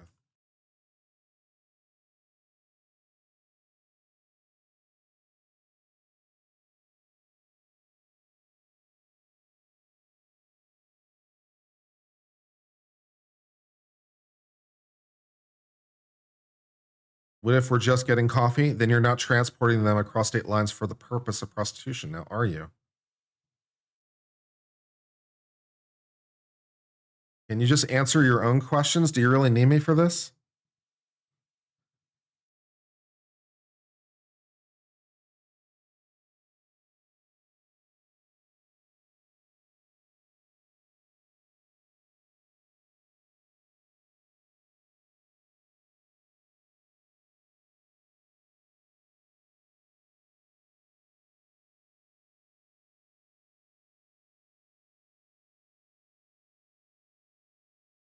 Why is it a different crime if you transport them across state lines? Because that's a federal jurisdiction. That's why. If you're transporting them across state lines, you're engaging in interstate commerce. And that creates the federal hook. That's why. The federal government doesn't have jurisdiction for crimes that occur typically completely within a state. When you transport them across state lines, now you're involving federal law because you've transported them in interstate commerce. That would be why. Yeah.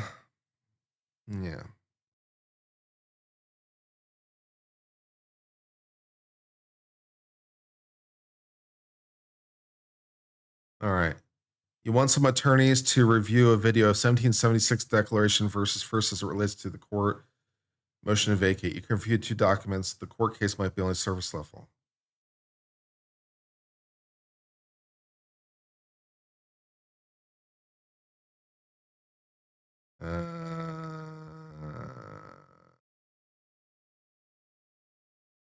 So you want me to engage in legal analysis?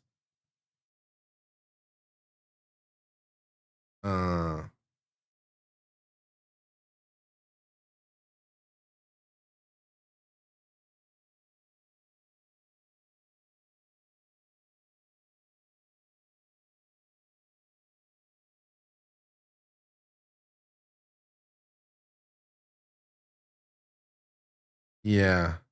So, okay, later. Okay, thanks for dropping by. Well, let's see what this thing is.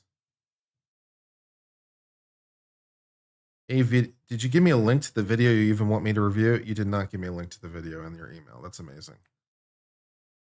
You apparently want me to go hunt for it. Okay. Did I order food yet? No.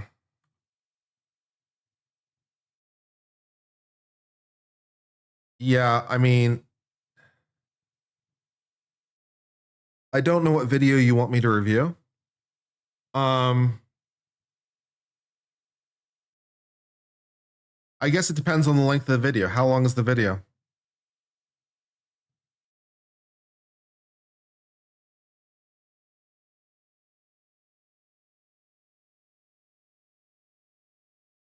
Do I want us to order food for you? No, it's okay.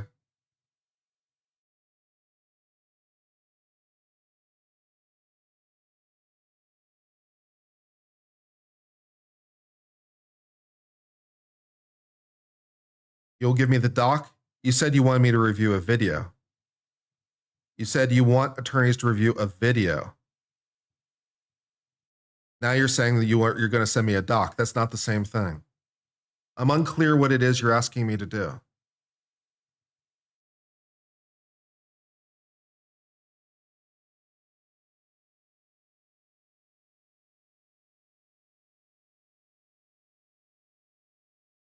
You'll make a video after you see the doc?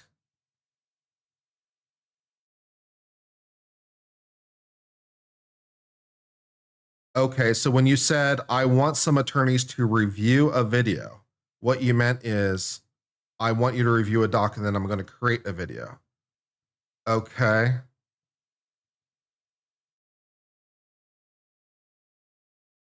What doc is this?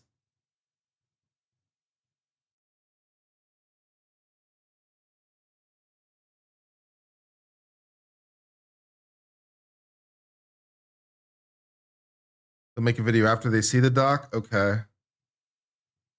Well, let me know what doc this is and let me see what I can quote you on in terms of a fair price to review it.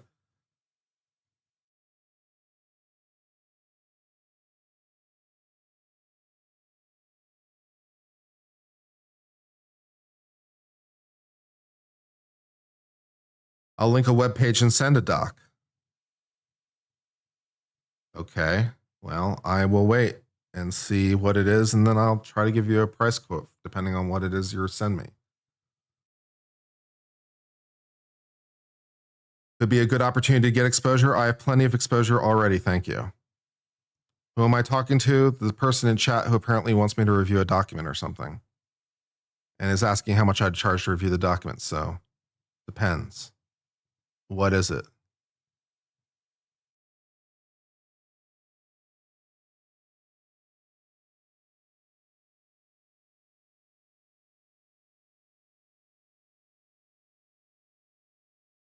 Speaking of which, someone sent me an email at some point to review like something else. Let me take a look at my emails because there was another email that I wanted to respond to that I never got around to responding to. Let's see.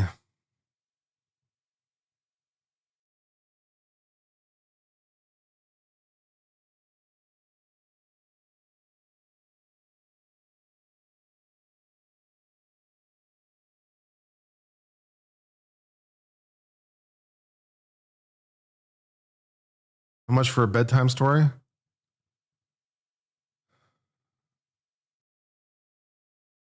The Magnolia.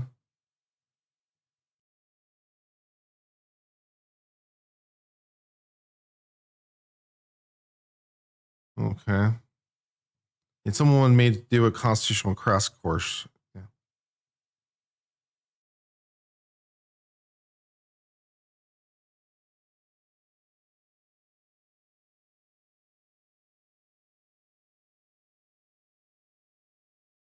I'm still waiting, by the way. We'll give him a second to send me the doc that he apparently was going to send me.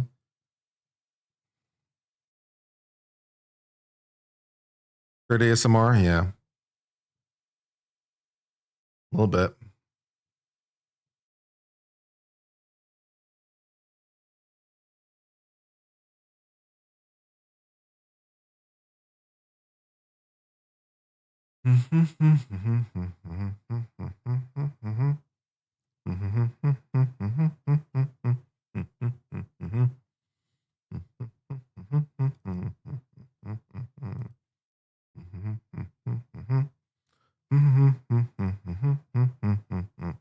All right, what else is going on in chat while I'm waiting for this guy who's being very slow in emailing me?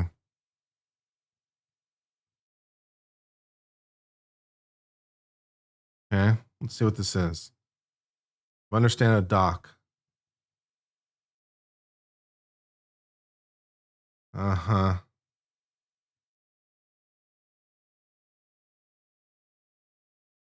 Okay.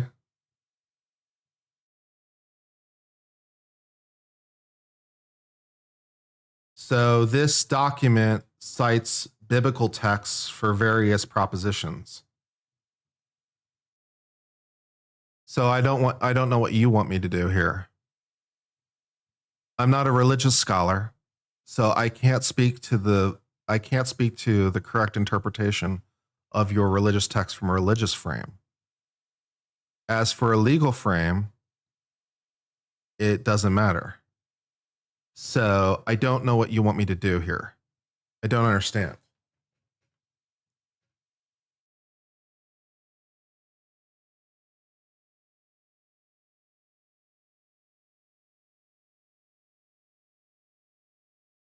Yeah, there's nothing for me to do here. It's just citing biblical text for various propositions and saying this is what the Bible speaks to, and perhaps it is, but I'm not an expert on that, so I can't speak to that.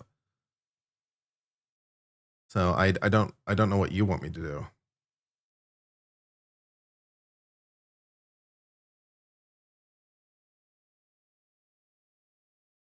Do I ever heard anything about sentencing or guidelines? Oh, I could look it up, but how many years is he facing? Lots.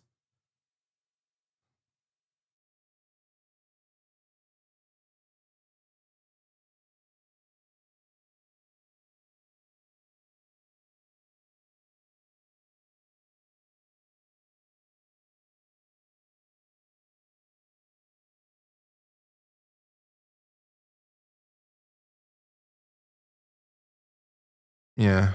Brank has a good con law course from a real professor. That's cool. I don't know anything about it. Well, that's not true. I do know about it. I just have forgotten about it.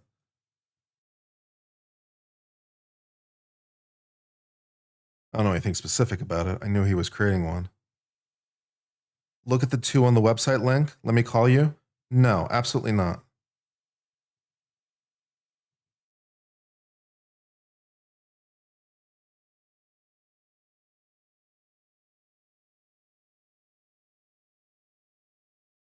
All right, so you're comparing portions of the Bible to parts of the Declaration of Independence, which itself is not law.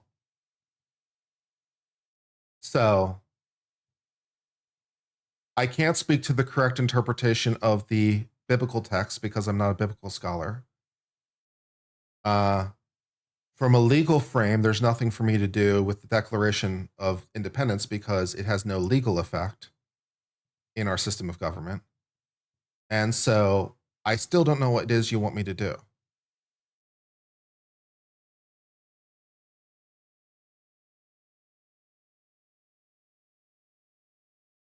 So I don't know what it is you want me to do here. I don't think I can help you. I'm going to save you money. I'm going to save you some money and turn you down. I don't think I can help you. But thank you for asking.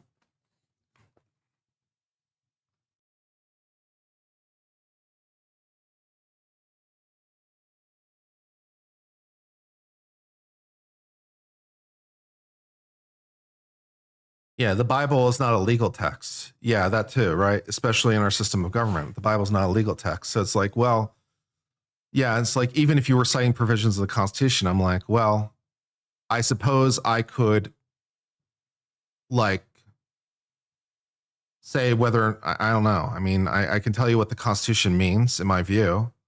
And then you could, I suppose, decide whether or not that's consistent with the biblical text based on your understanding of the Bible. So, I mean, if there's yeah, I could do that, but I don't know. Yeah. So I think I'll just turn you down because there's nothing for me to do. There are Christian lawyers out there? Of course there are. There are a lot of Christian lawyers out there. There are a lot of lawyers who are Christian. Of course there are. What are we talking about? First of all, you don't know what my faith is. So there's that. Second of all, it's not like every lawyer who's a Christian is necessarily a biblical scholar. And so I still don't know what we're talking about.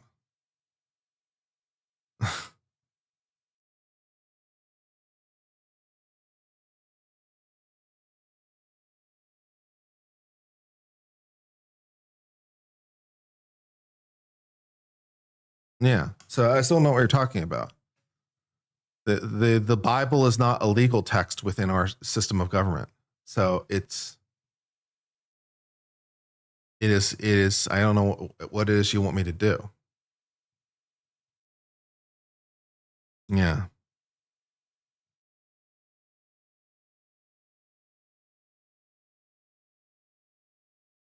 What I walk into, some guy wants me to analyze. I mean, I'll share with you the document. I just don't know what he wants me to do with it.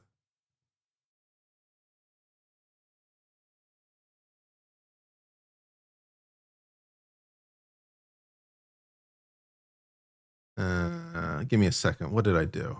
Did something stupid. I think I archived it. Hold on.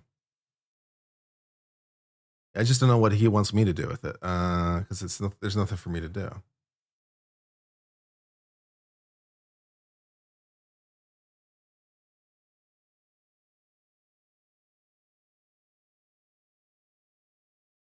Okay. So he sent me this website. This is from understandingjohn.com. Understandingjohn.com/declaration-1 Samuel 8. Okay. All right. So apparently in 1 Samuel 8, verses 1-2, it says, "And it came to pass when Samuel was old that he made his sons judges over Israel." Okay. A birthright system of authority is passed down to the next generation. This is not God's way. God appointed the judges. Didn't it just say that Samuel determined that? But okay. "And to assume among powers of the earth the separation, equal station which the laws of nature and God intended." The writers are calling on God's ways. They look to the laws of God to make people separate and equal.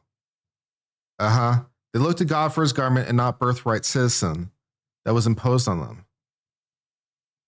Birthright citizenship wasn't even decided until the 14th Amendment. I mean, yeah, there was. So I don't know what we're talking about because birthright citizenship is being done under the 14th Amendment. So I don't.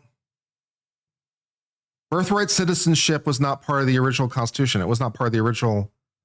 I don't know what we're doing here. The birthright system is established, and birthright system needs to be separated from. Separated from what? I am unclear. Is this analysis what you were looking for? You can feel free to throw. You feel free to throw me $20. 1 Samuel 8:3. And his sons walked not his way, but turned aside after, I don't know this word, Lucer, and took bribes and perverted judgment. The birthright system did not treat everyone equal. Well, I could be misreading the earlier verse, but it didn't say that he got it. It didn't say that his sons got it as a result of their birthright.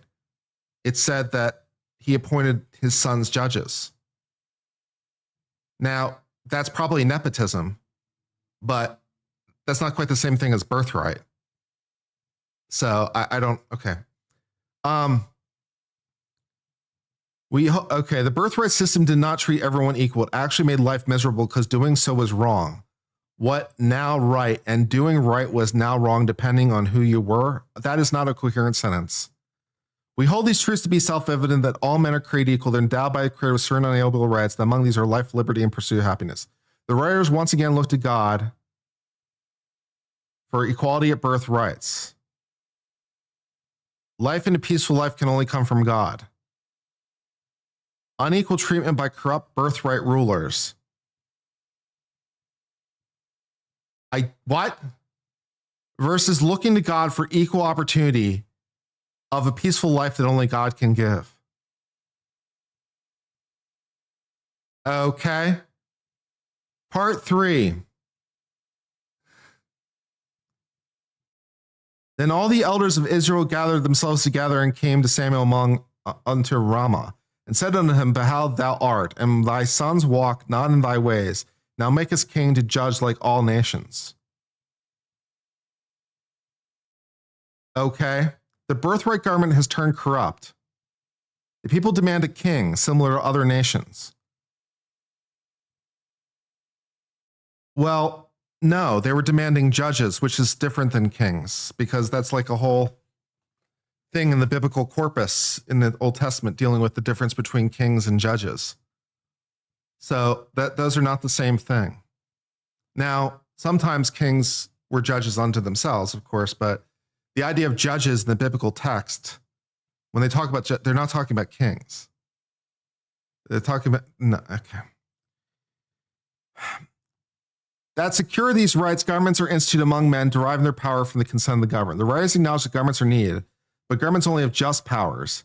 That people need to consent on how they're led, just like in Samuel's day. This is ultimately a government of the people collectively. This is true. Both see unjust powers. One consents to a king to fix it. One consents to just powers that only come from God. If the Samuel's day people have the right to consent away from God, the colonists have the same right to consent back to God. Sure. Yeah, I mean, this is correct. Fundamentally, this is correct, right? The premise of the Constitution is that we, the people, collectively are sovereign, and the government ultimately is our bitch. And if we, the people, collectively wanted a religious government, then that would be correct. That is the conceit, because the people are the ultimate sovereign in our system of government, and the people cannot be wrong. So because they're the sovereign, and the king can do no wrong. So if the people collectively wanted to have a religious form of government, then yes, that would be correct. Now, this would require significant amendments to the Constitution, as you would appreciate, but from first principles, right. So I guess, yes. Yeah, the consent of the governed is the ultimate linchpin of our system of government, collectively, right? And anything the people want is correct, right? Okay, so I guess, all right, all that good stuff.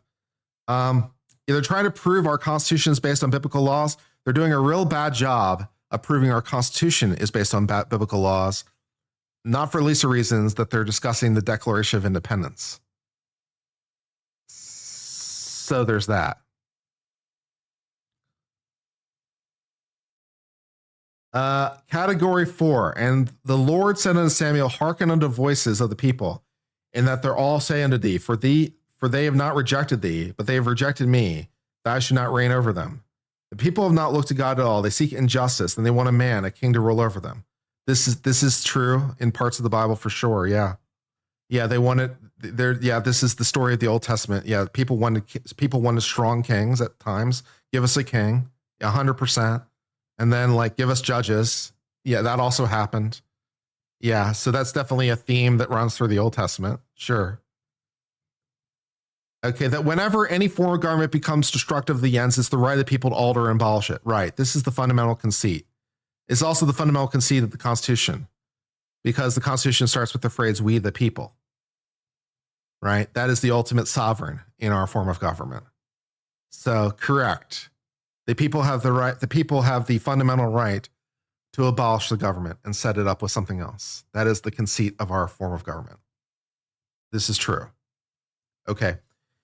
And to institute new government, laying its foundation on such principles and organizing in such form as they shall seem most likely to affect their safety and happiness. Correct. So if the people want to have a religious caliphate, then yes. Right. So if that's what they want collectively, yes. Okay. Governments long established should not be changed for light and transient causes. And accordingly, all experience has shown that mankind are more disposed to suffer, while evils are sufferable to the rights themselves by abolishing the form to which they're accustomed. But when upon a long train of abuses and usurpations, pursuing invariably the same object evinces a design to reduce them under absolute despotism, is their right duty to throw off such government and provide new guards for their future security. Sure, right. So, yeah, I mean, that's the basic principle, right? It's like, well, we're not over here to overthrow governments lightly, but, you know, there becomes a breaking point eventually, and sometimes you need to overthrow the government or the entire system of government. The entire system of government, I suppose. Yeah, I guess that's true. After repeatedly calling on God's ways, the writers now define what they're allowed to do when living under man's corrupt government. They then explain why the people continue to live under corrupt governments. Well, then the founders themselves seem to be departing from the biblical principles that you seem to be trying to ascribe them to. If your view is that at this point in the Constitution, they are departing from a religious-based government, then okay. So they had some religious language, and now they're going to adopt a government on non-religious principles, or adopt the system based on non-religious principles, because their ultimate source of authority is themselves. What are we talking about? Again, I don't understand. This is very weird. You don't think I'm using conceit correctly as a legal term of art? When I said the conceit is that in earlier videos when I said that the conceit is that the DUI was there the entire time. That's the legal conceit. You don't think I used the term conceit correctly? Okay. Let's look it up.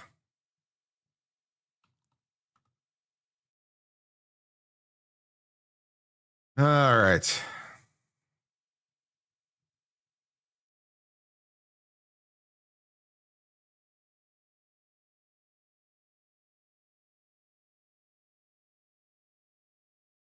Yeah. All right. So here's the definition of the word conceit. All right. In Merriam-Webster's. Yeah, this is the one. An organizing theme or concept. Found its conceit for the firm earlier on. The historian's conceit that the past is forever prologue. Yeah. So like it's built into the idea. I think I'm using the word conceit correctly. Yeah, I think that's a proper use of the word conceit. Let's see what OED has to say. See if it's any help.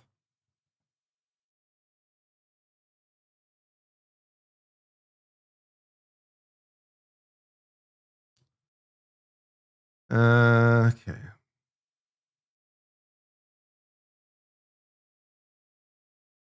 All right. OED.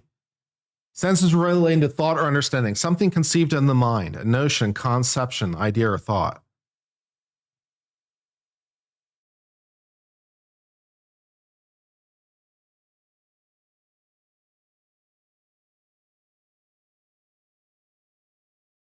Senses related to opinion.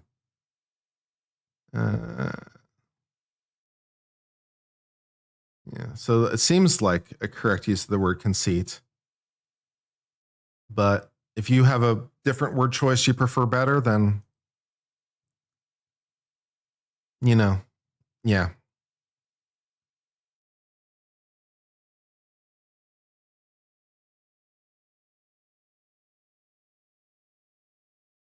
I'm comfortable with the use of the word conceit.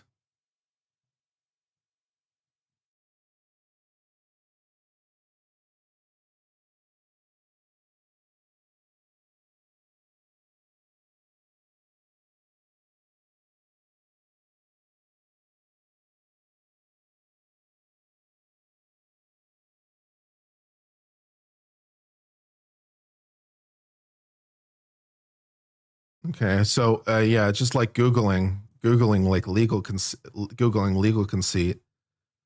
This is what Google had to say in AI. Here's a breakdown of how conceit can be understood in different legal contexts. A legal fiction. Legal fictions are assumptions or statements that are not literally true, but treated as true for the purpose of legal reasoning or application. Yeah, that sounds like exactly, right? It's like the conceit is that she was charged with DUI the entire time. It's not literally true. There's a charge called DUI, but it's treated as true for the purposes of legal analysis. So the conceit is that she was charged with DUI the entire time. That's exactly what I'm trying to say. Yeah, that's exactly what I was trying to say. It's like, yeah, it's the conceit is she was charged with DUI. It's true for the purpose of legal reasoning. Yeah.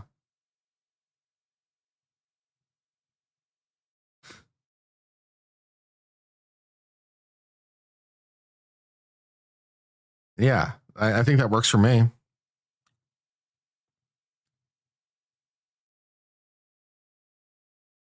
Did we already do this another time on conceit? I don't know that we did, but that's fine. Yeah. Yeah, so if you prefer the legal fiction as opposed to the legal conceit, if you prefer, the legal fiction is that she was charged with DUI the entire time. If that makes you happier. We can call it a legal fiction if you like.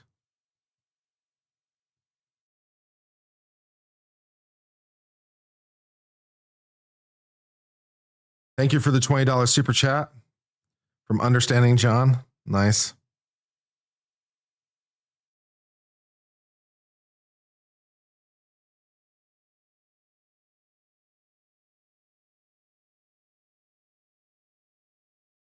Yeah, playing stupid word games with me, I guess. I mean, I don't know.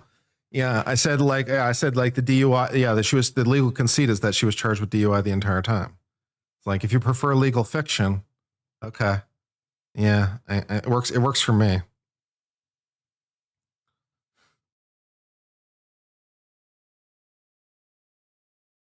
Yeah. Yeah, because the DUI is part of the charge. It was manslaughter while DUI or manslaughter while OUI, which is the same thing. This state calls it OUI. It doesn't really matter. Different states call it different things. I just usually call it DUI because that's what I grew up with, calling it DUI.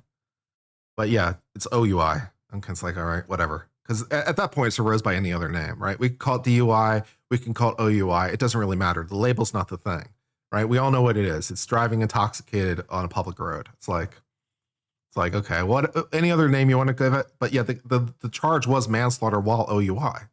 So OUI was there the entire time. That's the legal conceit. Exactly in the same way that assault is built into every murder charge. And larceny is built into every robbery, because of course it is. It has to be. So it's like, yeah, that's the legal conceit. Yeah.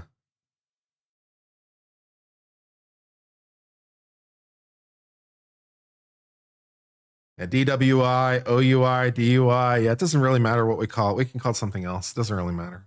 Rose by any other name. It's the same thing. Whatever. All right, it doesn't really matter what we call it. This is fine.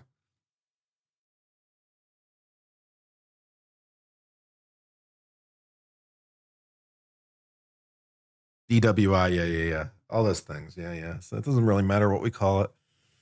A rose by any other name, my friends. The label is not the thing. So yeah.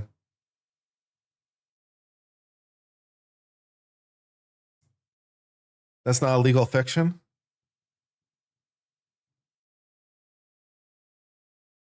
It depends how you look at it. It's like, is it a legal fiction to say she was charged with OUI the whole time? I guess. I mean, it doesn't really matter at this point. Like, what are we arguing over? I don't even know what we're arguing over at this point. You're not happy with the nomenclature I'm using as opposed to the idea. Like, you're not happy with me calling it a legal fiction, or you're not happy with me calling it a conceit. Like, what would you like me to call it? Again, because the label's not the thing, right? So if you're not happy with the term conceit, I can call it something else. If you're not happy with the term legal fiction, I can call it something else. Because the label is not the thing. It doesn't matter what label I give it, so long as you agree on the concept. So what label would you like me to give it? I'll give it that label, and we can all move on with our lives and just call it a day. What do you want me to call it? Yeah. You never understood a rose by any other name? Really? Superior defense, really? You never understood a rose by any other name? Do you read? Have you read like a book? Holy shit. Holy shit. Christ. That might be the most I don't know whether it's more depressing that you admit to trafficking people for prostitution, or if it's more upsetting to me that you don't know a rose by any other name. This is depressing to me. You are too stupid for this chat. I don't like you anymore.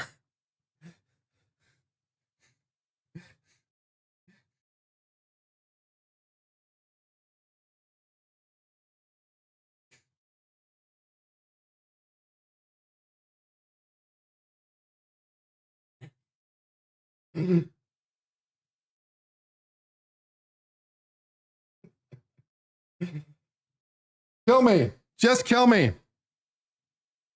All right.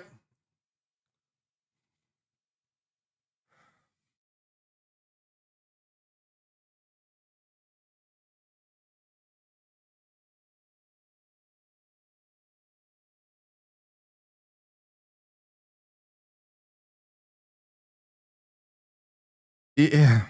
It's Romeo and Juliet. It sure is. Yeah, maybe you could go read Romeo and Juliet, although it might be a bit beyond you. It might be a bit beyond you, because you have to read it because he uses imagery, and he doesn't say things literally sometimes because he's using imagery. Yeah, like in Macbeth, when in Hamlet. In Hamlet, when Queen Gertrude tells Hamlet to cast off his knightly color. It's like, I'm going to have to explain this to you, aren't I? It's like, yeah, I'm going to have to explain this to you. When Queen Gertrude tells Hamlet to cast off his knightly colors, I'm going to have to explain to you what that means, don't I?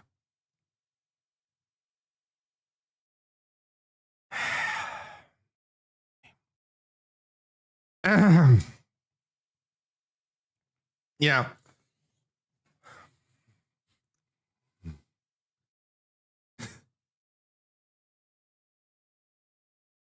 What color do we wear to funerals? And what color is night? So what color is he wearing? He's wearing black. She's telling him to stop wearing black.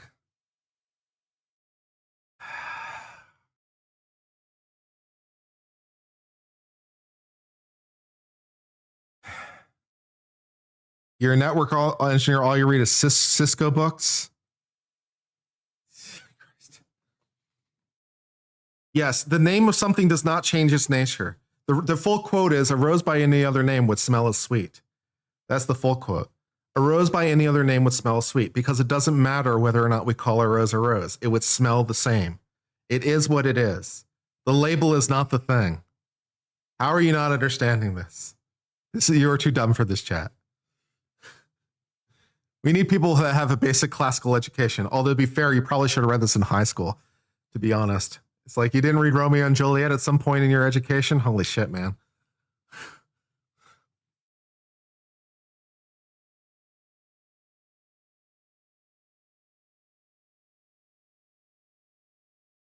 You got it. Thank you. Yeah, I'm not done making fun of you, though. You might be done, but I'm not done.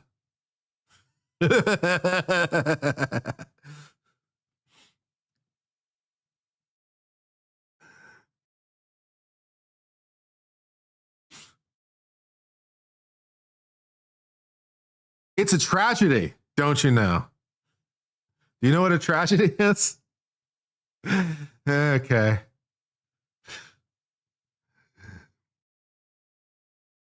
You read 100 fancy literary quotes for engineers? Yeah. The 1990s Romeo and Juliet movie? Yeah, it was pretty good. It's pretty good, actually. It's surprisingly good. The 1990s movie. Yeah. It was pretty good.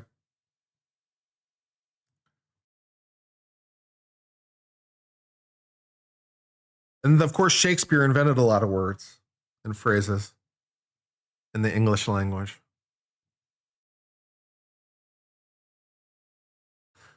This is this is a tragedy. Exactly. This chat is a tragedy. That's right. Yeah. How the fuck did we get high school without reading the Bard? This is a very good question. Yeah. How did you get through high school without reading some Shakespeare? Yeah, that's a very, very good question. Oh, Lord.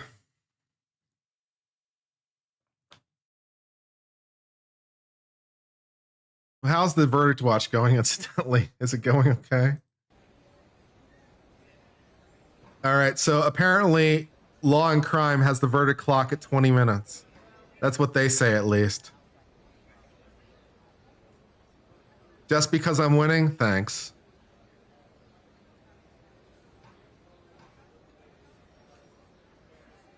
You never in your 63 years read Romeo and Juliet ever? That's depressing. How?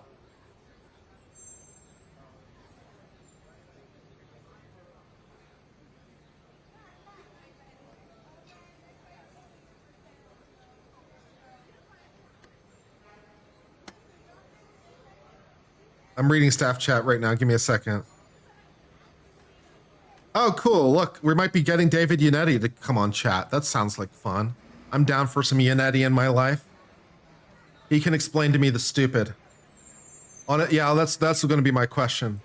All right, on a scale of like 1 to 10, just how stupid was this case? Did you feel your intelligence leaving you at various points? Those are going to be my questions. Thank you for the $10 super chat. And thank you, Natasha, for your chat, for winning. Okay.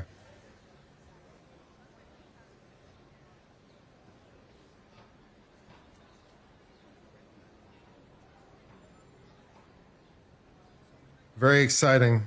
I'm down for some Yannetti. I want to ask like how he first became involved in the case. I want to ask like what his first impressions were from.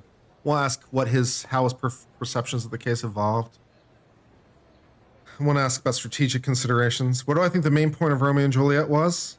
That's a good question. What is the main point of Romeo and Juliet? That's a reasonable question.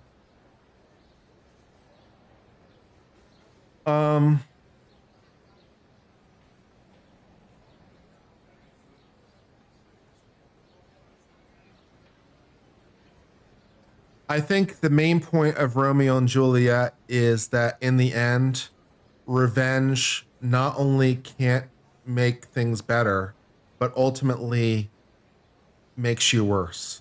So I think that's the ultimate point of Romeo and Juliet. Revenge, in the end,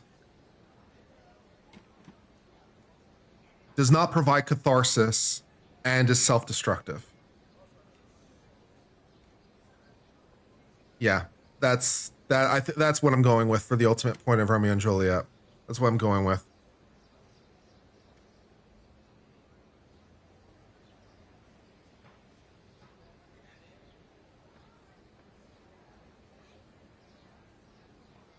Oh, yeah, it was a short. Oh yeah, Asmongold covered the channel recently. Did you guys see that? The Asmongold covered it recently, or he at least gave me a shout out, which was nice. He called me Baldy, which was hilarious.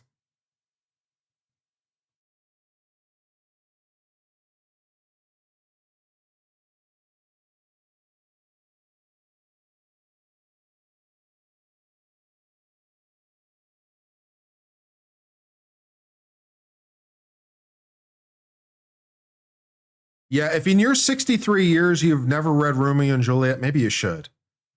To be honest, it's a good play. I recommend it.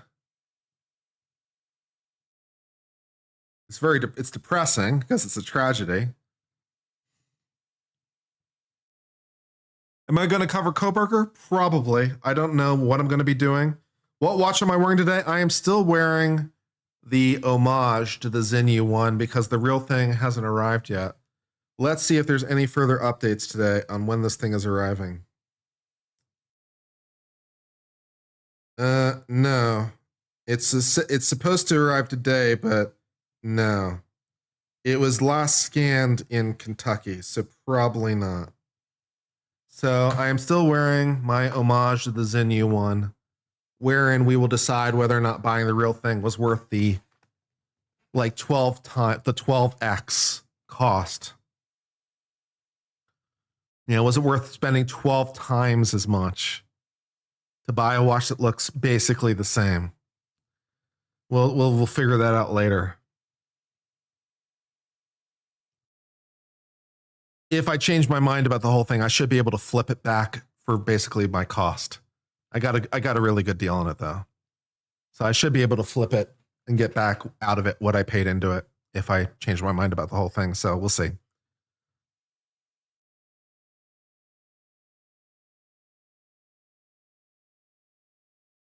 All right. Yeah, the red band on this watch is killer because it's got the red accents on the dial. You know, so you get that red second hand. So I'm just trying, and the red text, and the real watch also has red text on it. So I'm just like bringing out that redness. So I'm like, yeah, red band for life right now is what I'm saying.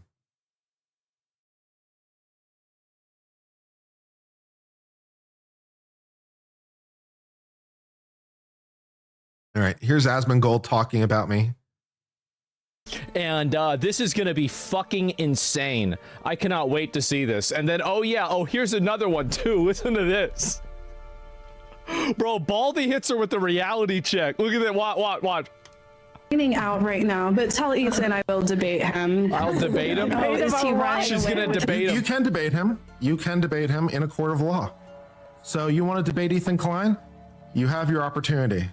You have your opportunity. There is a moderator to the debate. It's called a federal judge. Good luck. Oh, I love this, man. This is one of my favorite things to see happen. This is Yeah, so that was I appreciate the shout out. And also, of course, the original thing was H3 Productions on their Instagram stories. So H3 noted me, and then Asmongold noted me. So I feel seen. I feel loved. Very exciting. So yeah, that was a compliment being called Baldy. I'm aware of the lore. I'm aware of the lore relating to the Baldy comments, but you know, well, we'll press on. Yeah. Yeah. And you know, I appreciate that, you know, all my branding is there, my name is there, so it should hopefully make it easy for people to find me if they're so inclined. That's just him. I'm well aware. I'm familiar with Asmongold's content. I understand his personality. I understand. I get it. I fully appreciate it. I actually emailed him one time when I lived in Austin. I emailed him and it's like, oh, I'm a fellow creator. Would you like to meet up? And he never messaged me back, which made me sad. You know, I don't know if he saw my email or not, but I sent him an email to his like OTK email or something. I was like, oh, I live in Austin. I have a channel. Would you like to like meet up sometime? And he's like, he didn't send me a message back. I was sad. I'm still sad. It's inaccurate. What I said is inaccurate. You're killing me. You're killing me.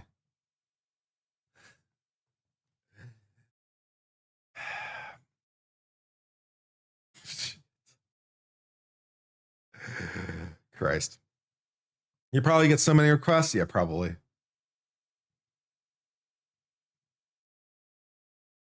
You weren't bald. I was featured on NLL clips. I don't know what NLL clips is. What's NLL?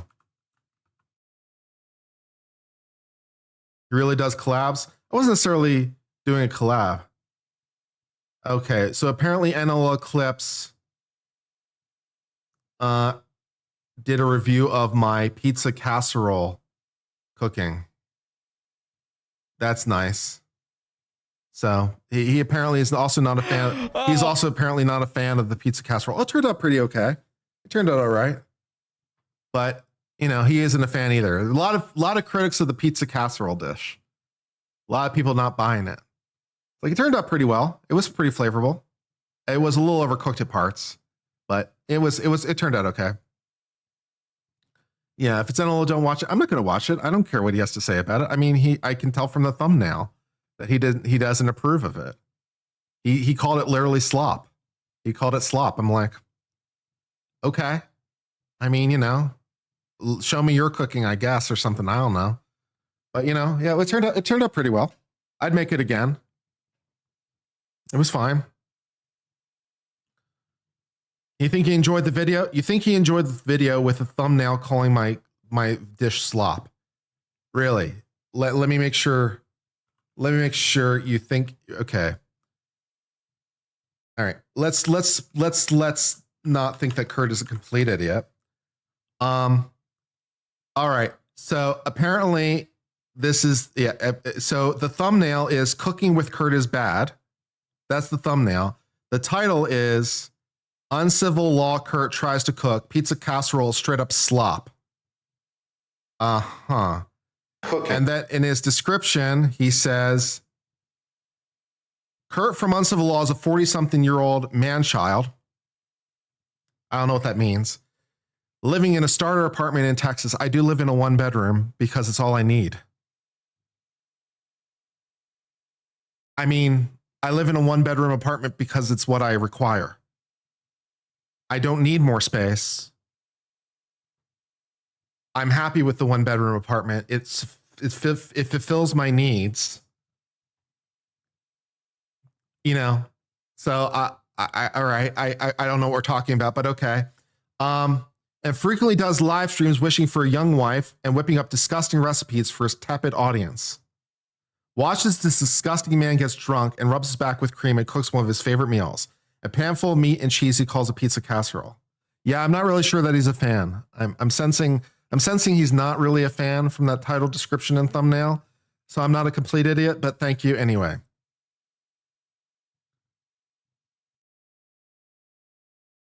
You think he's a fan overall? Uh-huh. Okay. I'm not really getting that from the vibes. So I'm not really getting fandom vibes. But okay. Yeah, because I think it was like, wasn't it a pizza lasagna thing that I did? I forget what I did actually for pizza casserole, but I think it wasn't it like a lasagna I did in the crock pot and then like added pepperoni or something into it? I forget. Or I did like meat. I don't know what I did, but it worked out okay. Yeah, why pay for space you don't need? I mean, yeah, exactly right. It's like, I have a nice apartment. It's clean. It's quiet. It provides me all the space I require.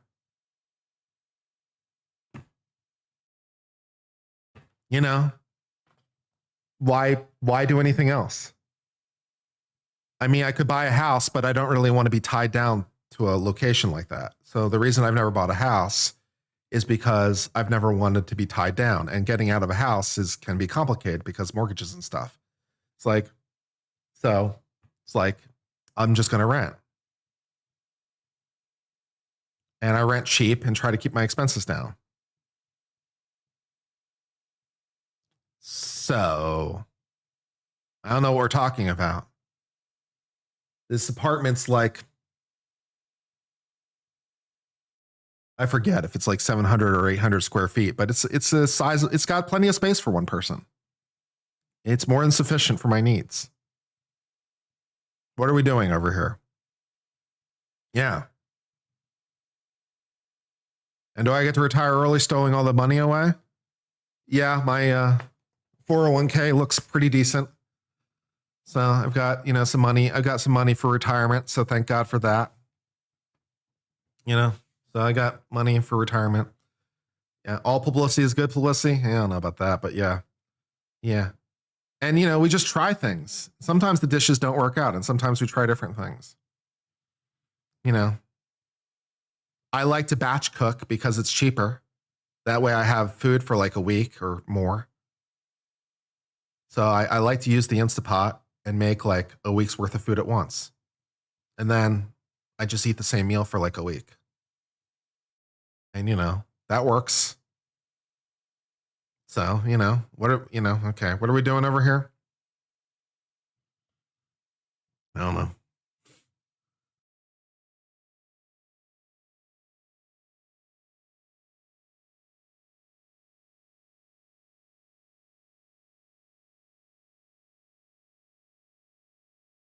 And if I got a wife, then presumably we would need more space. And then we would get a different apartment. Because that would make sense. Or maybe we would get a house depending on what we were trying to do at that point. Yeah, I don't know, man. I don't know.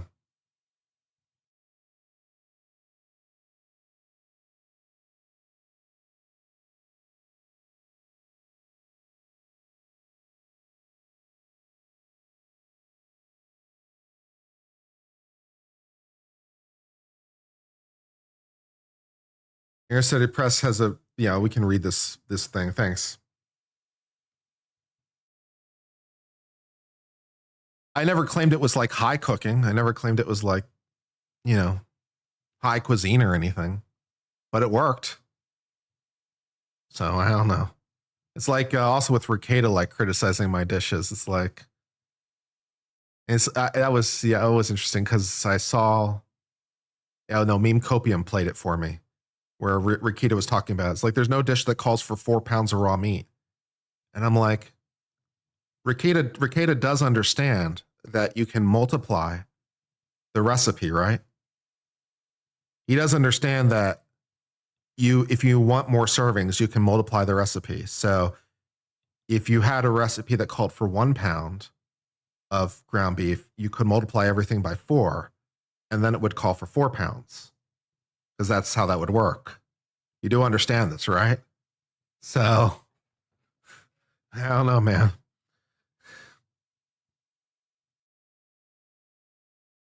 And Ricada, you would think, would be very familiar with batch cooking with a family of 7. But apparently not. So I don't know, man. Yeah. 5 dishes can be 4 pounds easy. I know, this is what I'm saying, right? But Ricada's like, there's no dish that calls for 4 pounds of ground beef. I'm like, first of all, I'm pretty sure there are. Second of all, even if there wasn't, you can just multiply it to get there, because that's how it would work. And then also, you can take a recipe and you can try to modify it, because it's something you can do too. It's like, okay, I don't need this, or I do need this, or I want to try, that's okay. Part of the magic of cooking or something. I don't know. Anyways, so the whole thing is just weird. He knows drug fractions, maybe.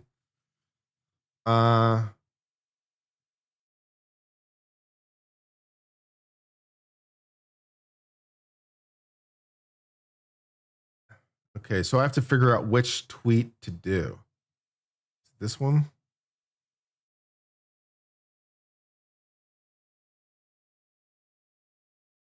Okay, so there's some closings, apparently.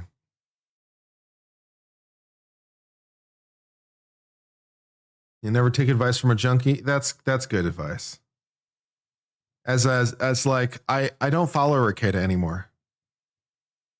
When he texted me and told me he didn't want to be my friend anymore, or to never contacted him, when he said that, I honored his request. I blocked his number and I unfollowed him on all the social media. I haven't seen anything Ricada has said about me in months. The only time that I'm exposed to it is through third parties because I don't see him anymore. I don't see his posts. I don't see his tweets, and I can't be bothered to care. Nick Ricada is a self-admitted, vow-breaking, adulterous, cocaine-using, felonious cock. So I don't really care what he says anymore.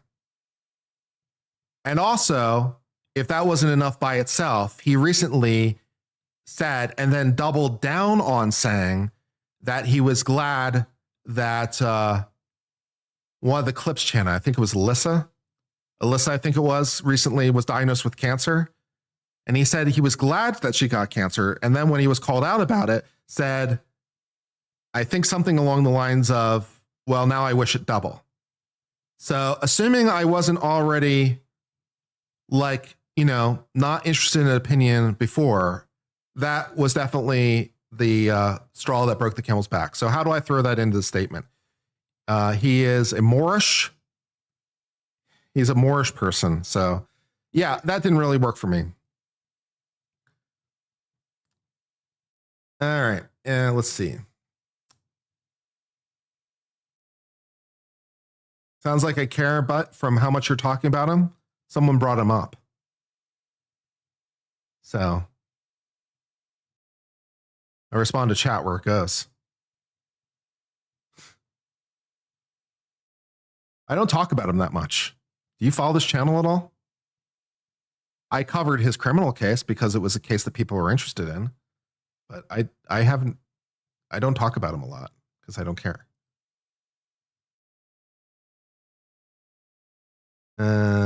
Yeah.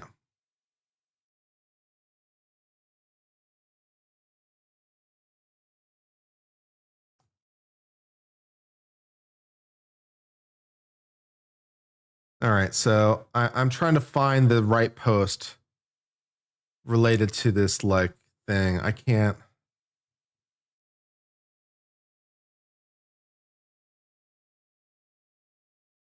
I don't understand. Yeah, first time I've heard of him. Yeah, see, exactly. Like I don't talk about him a lot. So yeah. Let's just do it this way. I brought him up myself. All right, well, I don't want to hear from you anymore. You're gone. You're gone.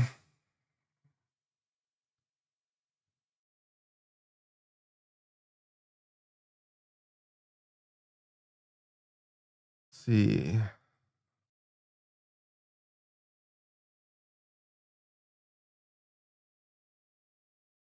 I think this is where we left off. Voluntary intoxication may negate the intent element of RICO predicates. Some of them. Uncalled witnesses, you've heard the names of people not called as witnesses. Each side had an equal opportunity to call them. Do not speculate or consider this, right? Any notes that you took are only for you. No outside reading. You're to consider only as presented within the four walls of the courtroom. You may not communicate about this case, including on X, Instagram, or YouTube. If you see this, tell my deputy. Do not be swayed by bias, including implicit bias. These hidden thoughts can impact what we see and hear and remember. You'll now retire to consider the case. Each of you must decide the case for themselves. Your verdict must be unanimous. If you're divided, do not report on the specifics. Your foreperson will send out any notes and a verdict. Any communication with the court should be in writing. The alternatives do not have to be here, but give me your phone number. You can be called to replace a jury. You'll be called when a verdict is reached. The alternatives are, the numbers that they read. Do not read any news of the trial. If there was to be any, please accept my heartfelt gratitude for your service. My deputy will provide contact information. I could give you a tour of the courthouse. Here's the verdict sheet. Only if you find defense guilty of count one, answers to each predicate, proved or not proved. And did the sex trafficking occur of Casey or of Jane? Count 2, 3, and 4, not guilty or guilty. From now on, the schedule is your own. You'll be provided with meals. Now the marshal will swear you in. Now the jurors can be head back in the jury room. The AUSA, we object to including the subject lines of the BlackBerry messages like I'm so horny. Combs, it's common for exhibits to include subject lines. BlackBerry messages are more key to emails than texts. Let's have only a neutral list go to juries. I trust the party to provide an appropriate laptop to the jurors. I'm going to stick around for a bit, but we just stay here as long as they deliberate. At the end of the day, we wish to bring them in. I appreciate the colloquy on both sides of this case. Anything before we adjourn? No. Can we go to another Florida courthouse? Just give me your cell number. And adjourned while we were waiting for it. Apparently, they received a note from the jury. They received a note saying they've elected juror number 5 as their foreperson. Nice to be informed. It is apparently signed by juror 5. And there's an agreement on the laptop. It'll be taken into them. Now we have a longer break. It's more adjourned. At least for now, Sean Combs was in the courtroom. Family members are staying in the second room. Combs goes back to speak with them, holding his hands back, then back to the table, staring at the laptop. As we said would happen now between the jury notes, Sean Combs has been taken to his holding cell. The defense table's lawyers is typing away on the defense table. So, yeah, all those things are happening. These glasses are just FL41 tinted lenses in a safety glass. So I just bought something on Amazon, and these ones are doing pretty well. So they're just Amazon glasses. The more expensive ones I bought, I think I'm going to send back because they keep falling off my face and I don't like them. Yeah. But they're for light sensitivity, or at least that's the idea. And apparently the jury is on lunch. All right. So all that stuff. Well, I think I'm inclined to call the stream and go to the gym, because I want to go to the gym today. And now seems like a good time.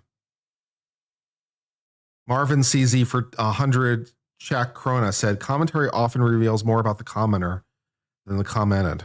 Well, hopefully that's true to some degree. Queen Cinder became an uncivilian. Thank you very much. So I think I'm going to make myself an oatmeal protein shake and then go to the gym. And I have to, I have a doctor's appointment this evening too. These are not Maui gyms. These are just generic safety glasses. Ow.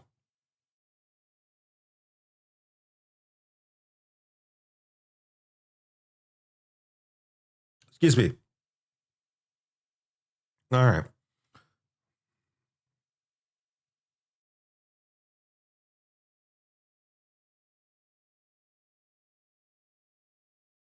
Yeah, gym is always a good choice. Yeah, try to get those workouts in. Will I ever get my watch? That's the real question. Not today. It's still currently in Kentucky somewhere. The watch continues. The watch for the watch continues. Yeah, it gets swole. I'm going to do my best. All right, I will see you guys a little bit later. And yeah.